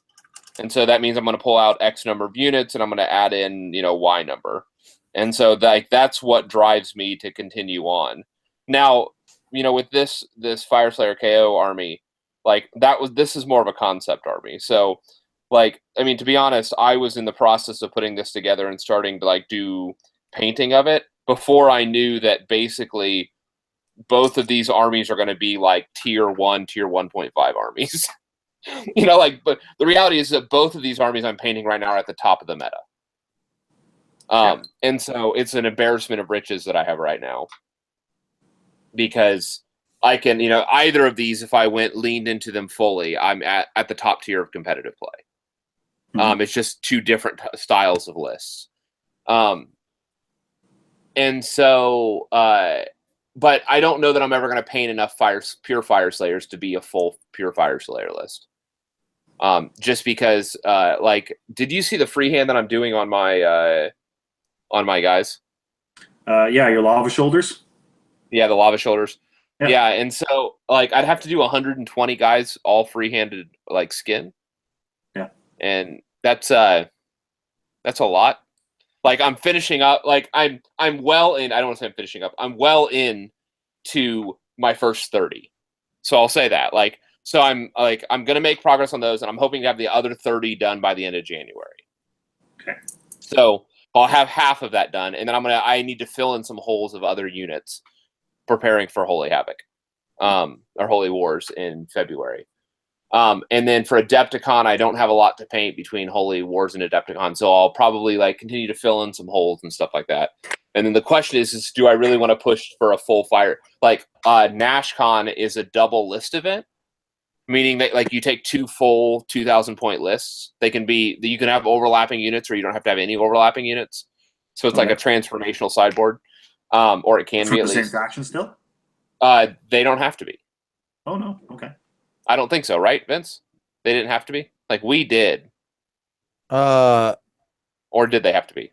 They have to. I don't remember what the limitation was. There's some kind of limitation, but they don't have to be. You had to play one of them, but did they have to be from the same Grand Alliance?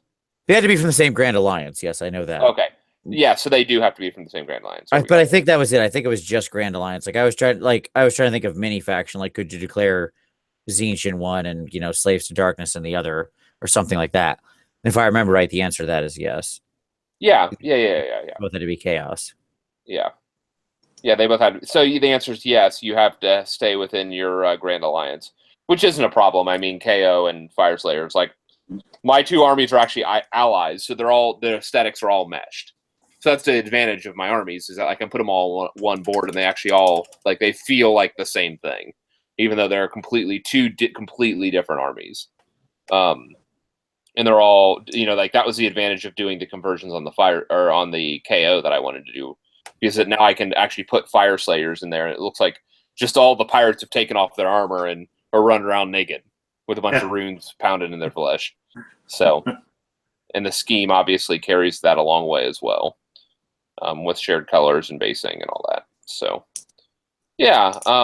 So so the idea would be, if I wanted to push this when I go to NashCon, to actually take, both of these armies, although I'd feel pretty dirty having two full on tier 1 armies to choose from, running around at that event. So for how long would you feel bad? For how about a few minutes. Yeah. Let me be very clear. I would do it without a hesitation and with a smile on my face. I'm not gonna lie. Yeah, because look, they're not going to be tier 1 forever. What's great today is crappy tomorrow. So get it in. Get your, and this isn't old GW anymore. That's the other half of this. Yeah, things change pretty quick. Things move rapidly balance-wise now. Realistically, every year, everything will get reshuffled. Yeah, at minimum once a year. So at minimum once a year, and then sometimes if people have battle tomes coming out in the middle, it'll adjust it in the middle of the year. So I mean, GW has really entered into a seasons. This is the 2017-2018 season that we're in the middle of. And these Fire Slayers and KO won't be on top next year. So there may be a different. You never worry about that stuff. What's good today will be average tomorrow, or whatever. Who cares? It doesn't matter. Collect and paint armies you love, and you will love them forever. Right. And that's what I'm doing. I mean, again, this was a high concept. I didn't even know that allies were going to be a thing, or that these two armies would be allies when I started this army. So I Right. mean, I had started this way before we even had anything, we had any idea that this was. And so like that's what so when the hammer got dropped on KO, I don't know if you caught wind of that, Kieran, but early on, the Kharadron Overlords, your like the Sky Dwarves, took a pretty hard like nerf, like Yep. literally like 4 months after they released. And I was really bummed out. I just finished like a really beautiful set of painting. That's the joke I made about an army that I painted a unit that I probably will never play because you actually can't field it anymore. Like it was legal and under the prior rules, but they changed it. And so, but the reality is that like I didn't even know that was going to be like I thought about returning everything after that happened. Like I was just like I'm done with this. I don't want like I was so angry and so frustrated. And I had the opportunity to return everything. Like that was presented to me. Yeah. Even though some was open and all that. But I just I thought about it long and hard, and I started painting this stuff long before I knew how good it was going to be in the current meta. And so I decided to stick with the set of conversions and all that because I wanted to paint the army. It didn't have anything to do necessarily with how well it was going to perform in the meta. Again, little did I know how well it was actually going to perform. So Well, there you go. So they took away one time and rewarded you another time. yeah, As per usual. Yeah. In a way. The meta giveth and the meta taketh away. Indeed. So I'm enjoying it. It's a fun army, and like I ran Nurgle last year, and now I suspect Nurgle's going to be the hotness this year. So it'll be interesting to see, what that looks like. So, Did you happen to see any of the new sculpts there, Kieran? Yes, I did. I had a glance at them. What do you think of new Mr. Guo? Mr. Big Goo? Yeah, he looks good. Mr. Goo Daddy. Papa Yeah, Goo Boy. like he's appropriately proportioned for something that's called great and unclean. Indeed. What I was talking about on the show, and I really do believe this, like the work on the modeling of the like skin folds is just really exceptional. Like it looks like it's a flappy bit of skin. You know what I mean? Like it's like he looks soft and doughy. Yeah, he looks soft and doughy, even though he's made of hard plastic. It's an incredible triumph of great modeling, of great sculpting. I mean, it's 3D digital sculpting, but I don't feel like that's somehow lesser in any way, shape, or form. No, I don't think it is. You still have to conceptualize it. Yep. It still takes a true artist to make it. And I think they were just unbelievably successful. It's funny because Tom showed like this new guy is very reminiscent of the old Forge World one, but as I pointed out, like when you look at the little details, he's so far beyond. So yeah, I think there's a lot more subtlety to it. I agree. Yep. So that part looks good. The other thing I want to talk about is those Beasts of Nurgle equivalents. But they call them something else that I think they're just beasts. Yeah, the new Beast of Nurgle. Yeah. Is that what they just call them that? I thought they're just Yep. They're just new beasts. Okay. They're new sculpts.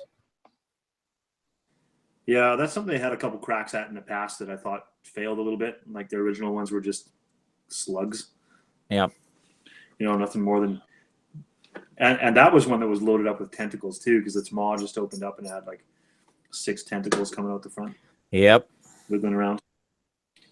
Yeah, that one wasn't so hot. But what do you think about the current one? Or the new sculpt? Well, I think it's more of what I imagined it would be. For starters, I suppose. Yeah. So yeah, it'll fill the gap. It'll make some people happy, I think. Well, maybe. What I'm curious about with it though is to see if it's just one build or is there several opportunities from it. Well, so it's be very specific here because yes and no is really the answer. Okay. What do you expound upon? It's a single model per box. Okay. And so there's one torso. So it's what I would call monopose, even though it has swappable heads.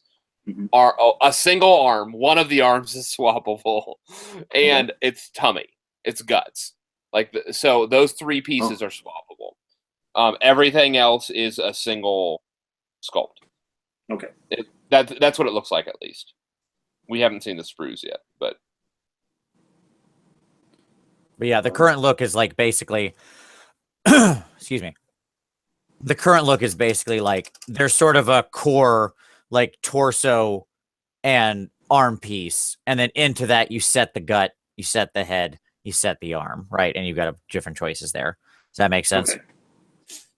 Yeah, it's easy to visualize. Yep. So yeah, that's something they started to do, like what you just described there, even though it wasn't swappable with the sprue design, was kind of like how they started doing with Glotkin a few years ago. Yeah, I mean, Glotkin is basically monopose. There's no real changes that can be made to him. Yes. Where these beasts at least have like different heads, different arms, different heads, different arms, different stomachs, and even the Great Unclean one. I mean, like he has he at least feels different, and I don't know if it's just the paint job that's making him feel. The paint job because that paint job on Rodigus is so hot. Yeah, it is. It's so hot, did you say?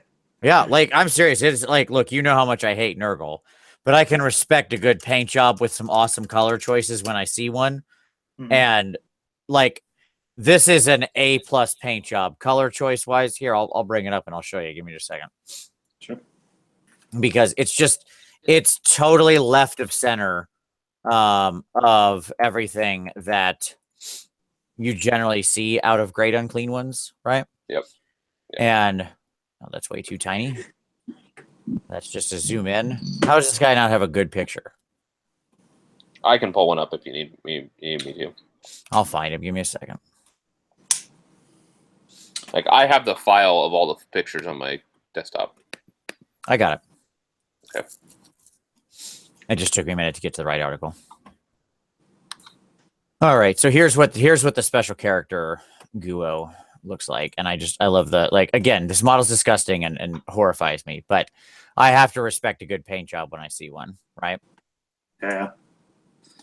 And that choice of that, exactly, that like purple, that plum of his thing, mixed with the sort of blue-green, that aqua teal color of the of all the tentacles. Honestly, the only thing I hate about this whole paint job this is so great, except for this.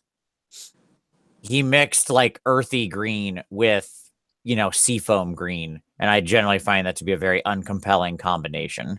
Like, he should have just made this the same color. The same green as down on the buboes and... Yeah, like, why not? Because this is a stick. Like, it can be any color green you want. You know what I mean? Like, it's a magic stick. Actually, I think I would have gone darker, like how he's got around the flesh tears. Oh, sure. Yeah. It's a really sort of here. Dark deep green. Yeah, that would have been cool too. You also could have done the whole thing in the same style as his horns. Yeah. Oh, sure. Yeah, like, you mean brown to that black? Or Sure. you mean the whole thing black? Sure. Yes. Great. As you like it. You know what I mean? Yep. Like, whatever. But yeah, the only thing I don't like is this very natural earthy tone green that just doesn't fit with this like hyper alien paint job, right? Like, everything on here is bright and pastel, but yet wonderfully balanced. I think I'm going to that pastel coloring. They sort of launched into with the Blight Kings, like the first time that I had ever seen Nurgle models done in that sort of color hue and that family of colors.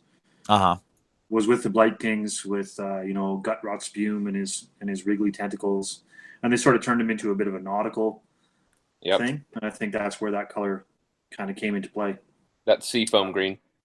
Yeah, because traditionally before that you got browns and you got putrid greens, of course, but it didn't really venture too far from that. It was the Blight Kings, I think, that brought in the purples and blues into Nurgle's color palette.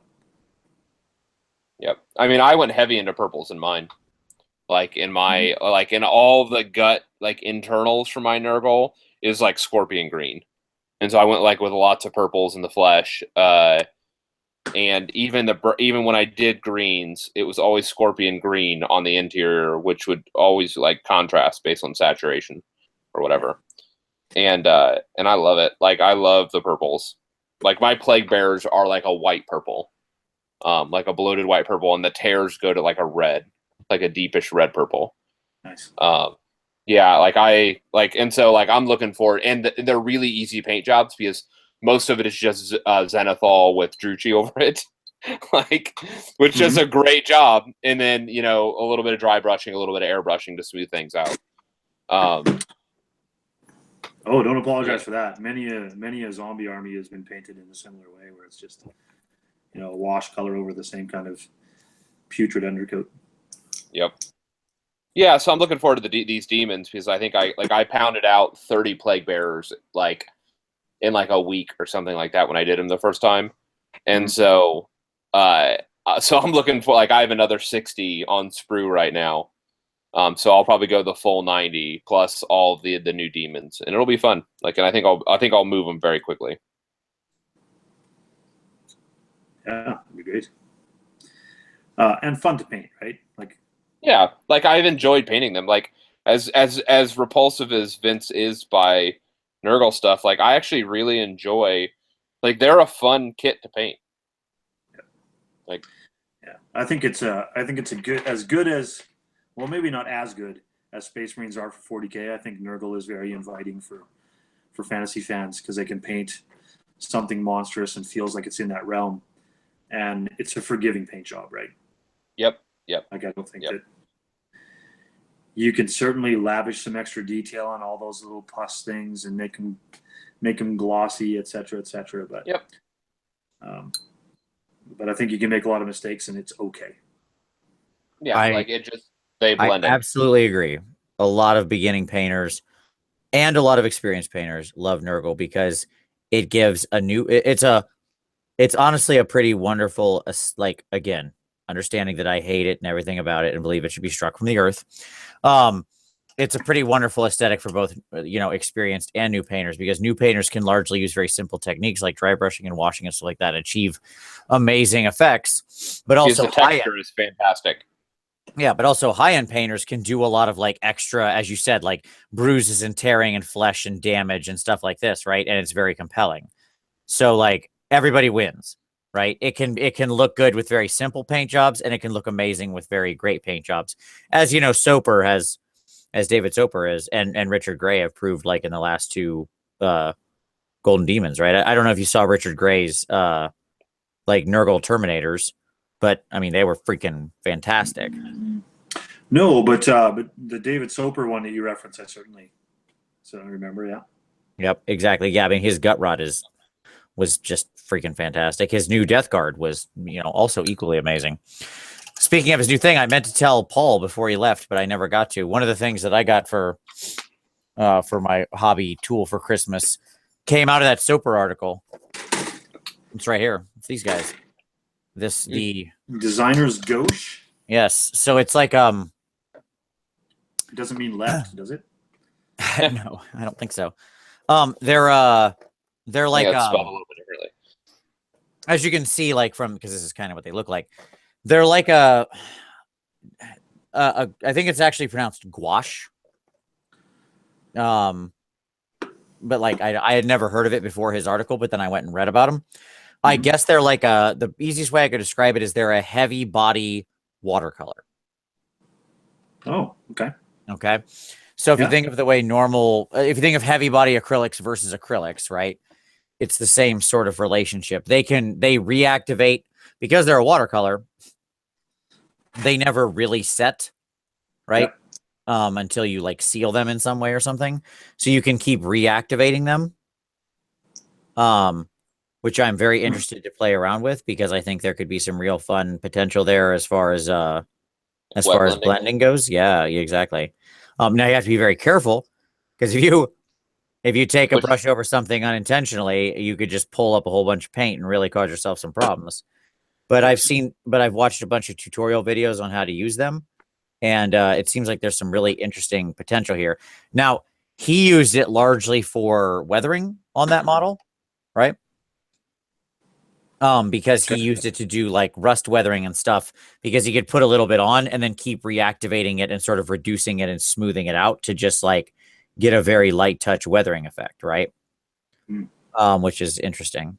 So I'm going to play around with them and see if I can do some fun stuff. Well, yeah, now that you've pointed that out to me, my father's used that for the sake of canvas art. Yeah. But I've never thought of it as an application on miniatures. I could see it though. Certainly a very valid possibility. Yeah, I dug the look he achieved, and I thought, I'm always looking for new stuff. Like I use oil paints a fair amount on my miniatures as well. Especially any larger scale thing, I'll tend to use oil paints on. I'm really not good enough with them to use them on like really small things, but I love them on big things where I have the space. Because they make things like doing really rich skin tones just a snap. But these also seem like they've got a lot of interesting possibilities and let you just keep working with water, right? I mean, that's the big advantage there. Like, I don't need to get out the white spirits and go to town. Have to get out the mineral spirits and worry about like intervening. Like, because I will paint like oil over acrylic and then put acrylic back over the oil, right? In various ways, generally when I'm doing this stuff. So and I've had people tell me like, you can't do that. And it's, yeah, you can. You just have to be very careful, and you have to varnish in between each layer and let everything dry and blah, blah, blah, blah, blah. But you can do it. It just, it takes a little more time, but you can certainly do it. Yeah, to me that appeals to me as much as working with weathering pigments appeals to me. Now, what I mean by that is not at all. Well, that's very funny, because I have a whole section of my paint rack devoted to weathering pigments, and I'm always excited when it's time to bust out the pigment. I'm like, yeah, let's get out the pigment. All right. Yeah. And then you blow your nose 20 minutes later and see that it's all, whatever yellow ochre that you were just using. Oh, sure. Yeah. Absolutely. It's a wild world of hobby products. I came across something that a friend of mine here locally used for snow, and that is that he's used fine granulated crushed glass. Oh, I saw somebody did that on their bases. Yeah, and they're selling this as a hobby product. And it's fine enough, guys, that it's like it's dust-like. So it is certainly. I would not feel comfortable with having that in my house. Yeah, I would not feel comfortable having that in my house with kids. No, you just have internally bleeding lungs. Yeah, I mean, I don't know about the capability to breathe it in. I will say it's not going to cut you, because like glass, if it gets too small, no longer cuts you. Yeah. But like, I have no idea about breathing it in, or your kids just eating it because they think it's rock candy or something. Like, I don't know. Yeah. I don't know about that. Yeah, I'll pass. Oh yeah, it's like Daddy left us a bag of Lick sticks. Yeah, exactly. Why? With powdered sugar. Yay. Why does Daddy hate us? Yes, indeed. Well, as we covered earlier, and it's true. So there you go. Sorry, kids. There was a discussion of Tom's parenting failures already earlier on the show. So there you go. What? Why would that be? Paul was brought it up. I didn't bring it up. Paul accused you of being a bad father. It wasn't me. I defended you. Thank you very much. Yeah, that's true. You did. Well, that sounds like something we don't want to revisit. So it was all in good jest. Yes, indeed. But yeah, so I got that, which I'm excited to play around with that one for sure. Those should be a lot of fun. I can't figure out how I would use them on this current project, or I'd already be trying it on these. The other thing that I got is this. Oh, so you can do the super fine photography. Yes. So for those people who were constantly for anybody who's ever thought that my video didn't have good enough zoom or camera or crispness or whatever. Hopefully this will solve the problem. So we'll see. I don't know. I don't know what I'm doing with this thing yet. I have gotten a thing that I don't know how to use. So I started playing around with it tonight. We'll see what I can do with it. Yeah, that's a whole spectrum of learning as well. Yeah, that's another skill set. Yeah, great. I got to learn another thing. Yeah. Well, you your mind thrive will on just that. rot if you don't keep learning. This is true. This is true. I already took some You pictures. thrive on that. I do. And I I'm like, learning new things. no, don't make me learn anything else. Nothing else new. I just want to do the same thing forever.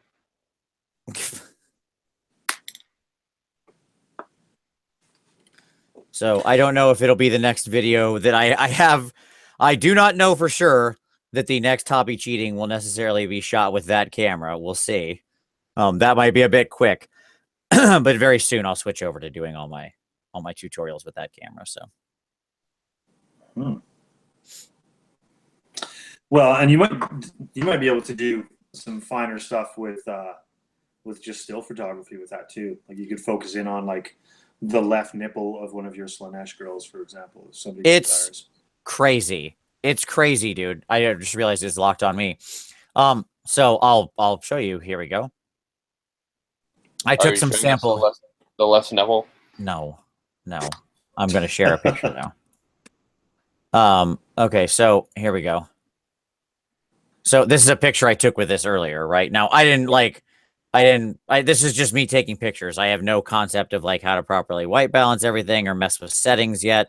I barely figured out how to make it focus in the right place, right? So it's just like really me just playing around with like taking some pictures with the camera.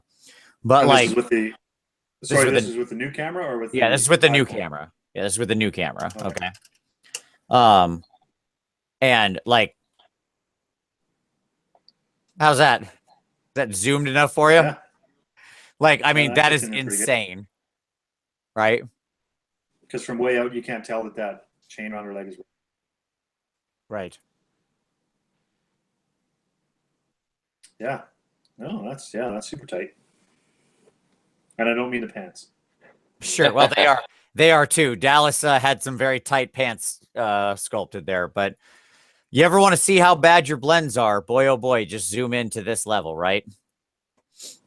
Oh, mine are bad enough. I can tell that on my regular camera.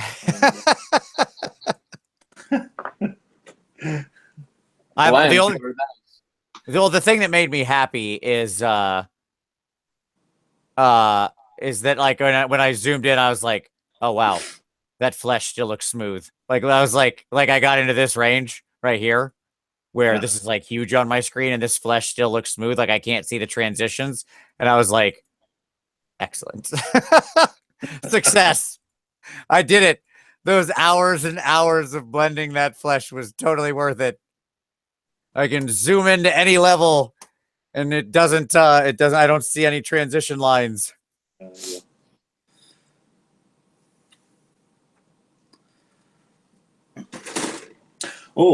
Here's something I wanted to throw it at you as a quick discussion point. The Hobby Hangout folks look as though they're hosting what they're calling a crystal brush qualifier whilst at the LVO. Yes. And I didn't look into it enough. What does a crystal brush qualifier do? I will tell you. You've participated in those in the past, haven't you? I have, as a matter of fact. You can't see him, but that guy right there he is. Here, hold on. There he is. You can just see his stick. He won the Cool Mini or Not Expo, which is also a qualifier. So he took best in show at CMON Expo. Right. Okay, so what does that do for you as a qualifier? Yeah, so it still has the standard categories of whatever the heck it has. Like whatever. It is an attachment to any existing model competition, right? Scored and ranked however that model competition is scored and ranked. So Nova is a crystal brush qualifier, right? Yeah. And so oh my god. So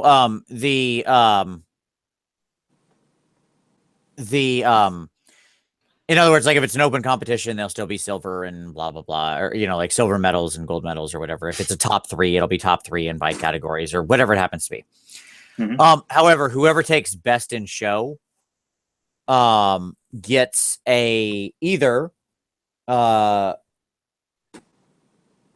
free plane ticket to Adepticon, or or they'll cover your gas up to a certain amount of money. Oh, okay. So that's what it is. You're Yep. playing for a free ride to get there, kind of. Yes. Yeah, okay. Correct. Well, that's more than I conceptualized and thought they would do. I initially just thought, well, maybe because your model did well here, it automatically makes the cut when it shows up at Crystal Brush. No, in fact, it does. It is that model is not allowed to participate at Crystal Brush. You must. Oh, is that right? Yep. Because Crystal Brush has a hard. It cannot have competed, been shown, or used for anything ever before. Like it can be shared on some simple social media, especially for like works in progress and stuff, but it can't have been professionally displayed in any capacity. I see. They have one of the hardest set of rules about that. And consequentially, what that means is that it actually ends up being the beginning of the season. Yeah, it ends up being the beginning of the season because most other competitions don't have such a hard prohibition. Mm-hmm. So the Super Bowl comes first, and then you use that same stuff and you go out and compete in a lot of other things in the rest of the year. It's sort of backwards. Like you would think, given exactly how you described it, that that's what would be occurring, right? That I would like that the best of the best would sort of show up to fight against each other in this Super Bowl of models, right? But it's the people, not the models. Yeah. All right, fair enough. Nope. So you're definitely getting out to LVO. Yeah, that's already secured. Awesome. Yeah, it's just a month away. So Indeed, it is. What have you got lined up for hobby stuff? I am sitting down with Caleb Wissenbach for some intermediate level airbrushing stuff. Oh, you'll love that. It's really And, I have taken that class. It is a great class. Yeah, I think that I still struggle with it, honestly, with the airbrush. Paint consistencies and control. I mean, I don't use it enough to do anything more than just layering base color on. Sure. But that's where I want to go with it. I want to be able to make use of it to add some depth and that kind of thing. Anyway, so that's what I'm hoping to gain from there. Well, you're talking to the right dude. Also sitting down with Angel Heraldez on the Saturday, I think.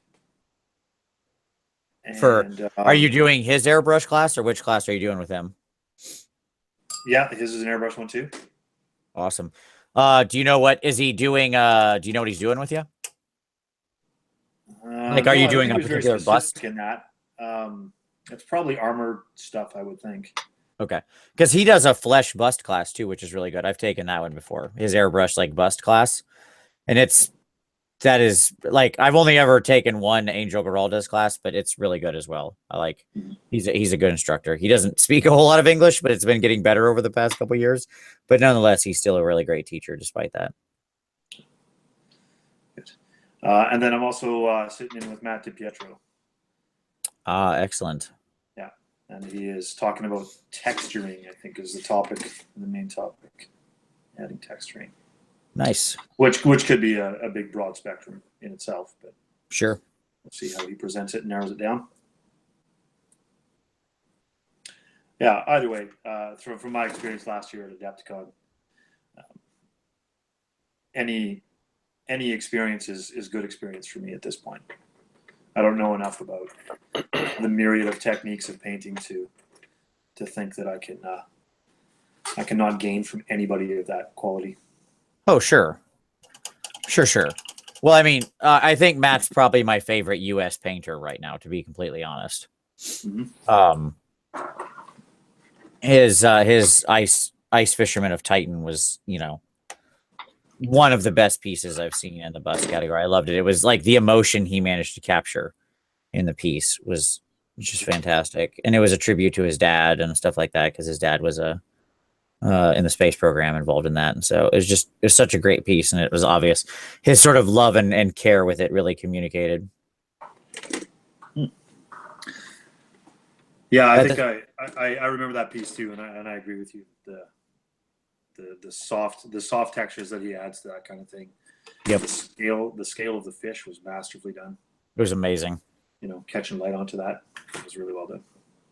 Yep. And at the same time, like, one of the reasons that Matt is I think one of my favorite current US painter, is because at the same time he's also a big advocate for like sketch style, right? For just like, here's how you can achieve some good stuff fast. And he's advocating the same thing I've been for a long time, right? Of using zenithal, using undershade to achieve some quick good effects and be happy with what you're doing. Like, stop throwing your life away painting over black. Yeah, and I've benefited from that already, from watching his videos about that. Yep. Exact thing. Mm-hmm. Well, very cool. Excellent. Yeah, so that'll be a good weekend away. I'm gonna do some. I'm gonna bring Malifaux toys with me to play for one of those days that I'm there.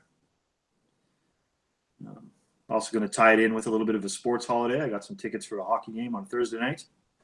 Nice. And then also for a college basketball game on Saturday. Look at you. You're really covering all the bases there. Oh, yeah. Well, and you'll be in Vegas. You can go ahead and gamble on all of them too if you want. I could. Yeah, I could do that. Sports betting is such a crazy moneymaker for that town. That's going to be weekend of NFL semifinals, I guess, as well. I think. So I'm sure all the sports bars will be full of football fans doing that kind of thing. Oh yeah.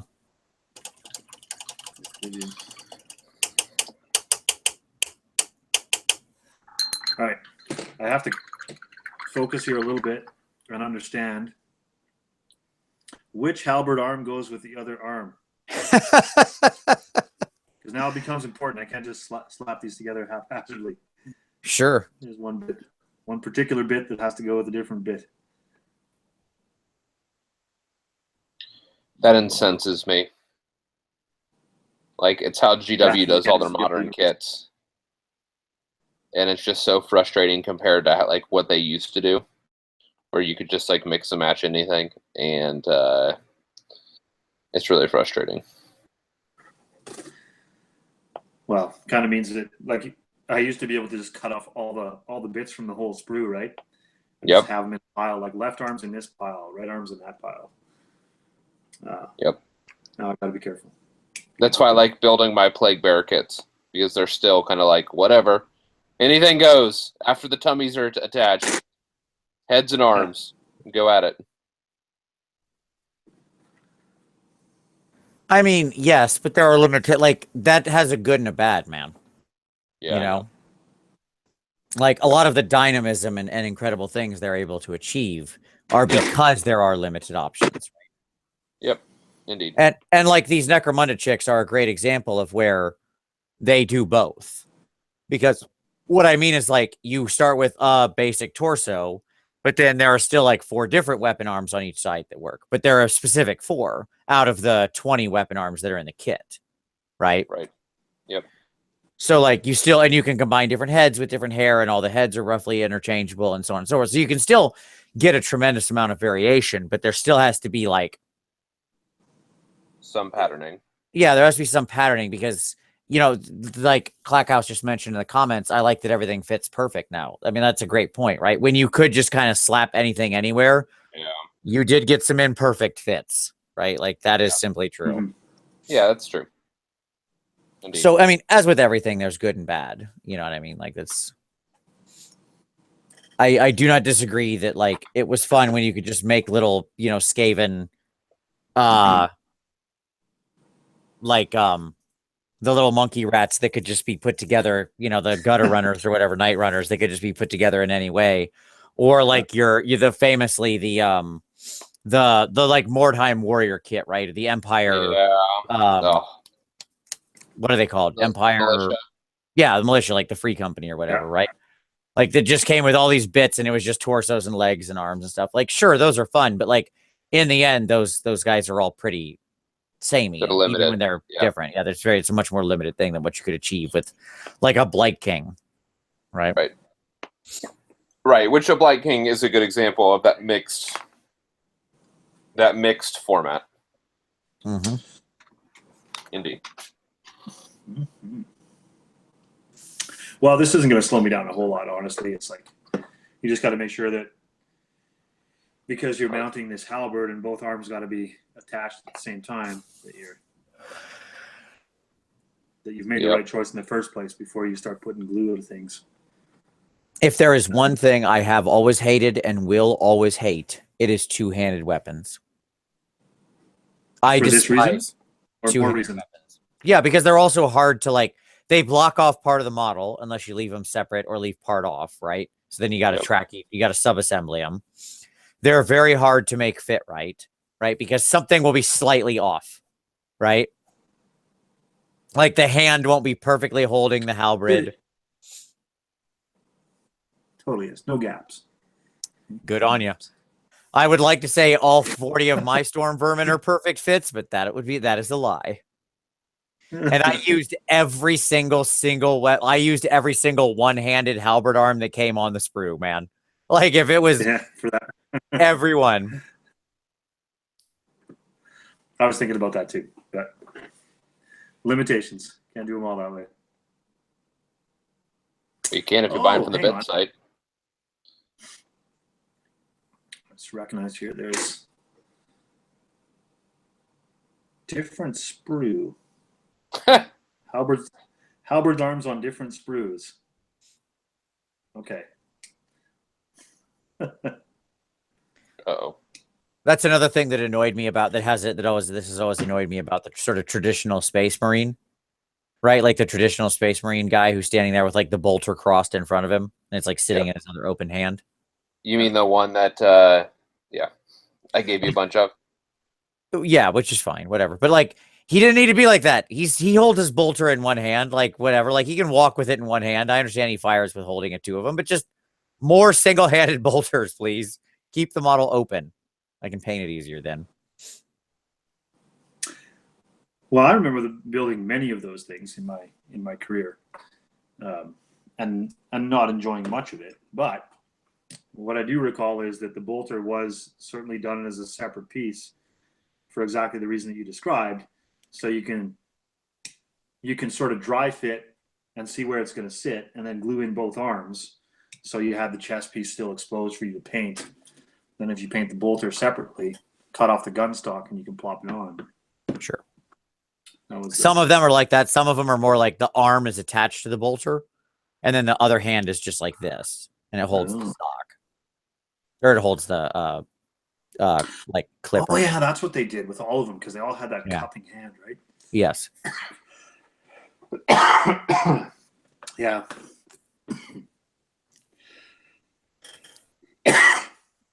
Well, that was obviously the real barrier to doing one-handed bolters. Yes. Because then you have this empty hand on the left arm just doing this. Exactly, and it was like it wasn't actually a fully finished hand, right? It was like it wasn't fully modeled. Also annoying. I don't like it when people cheap house a sculpt just because, because it's going to all fit together like that.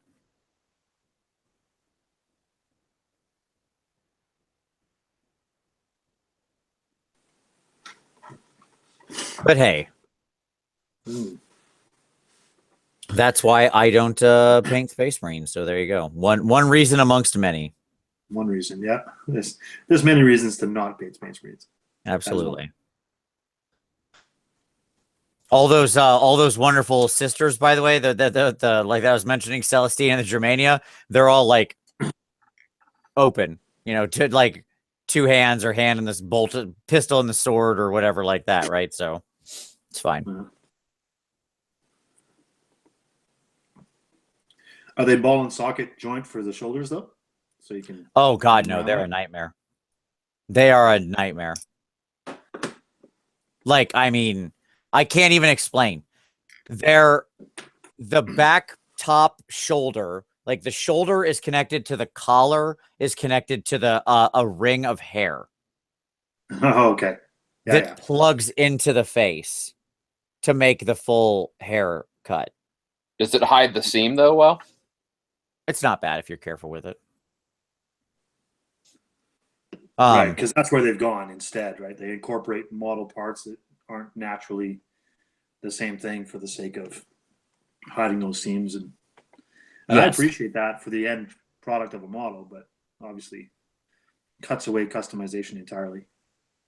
Yeah, I mean, like I have had to customize them because that's, you know, kind of what the whole thing is here. But yeah, it's annoying because you gotta like put the whole thing together, then do surgery, right? Mm-hmm.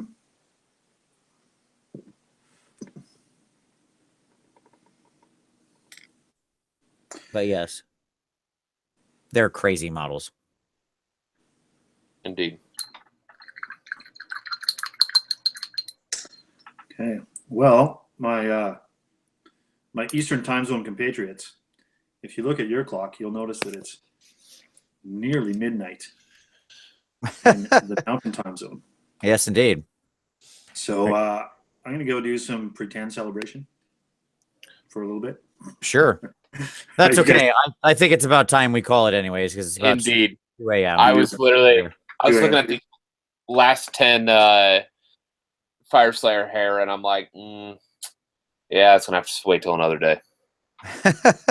That's all right. I feel good about this. We painted in the new year. We got 2 hours. 2 hours before, 2 hours after.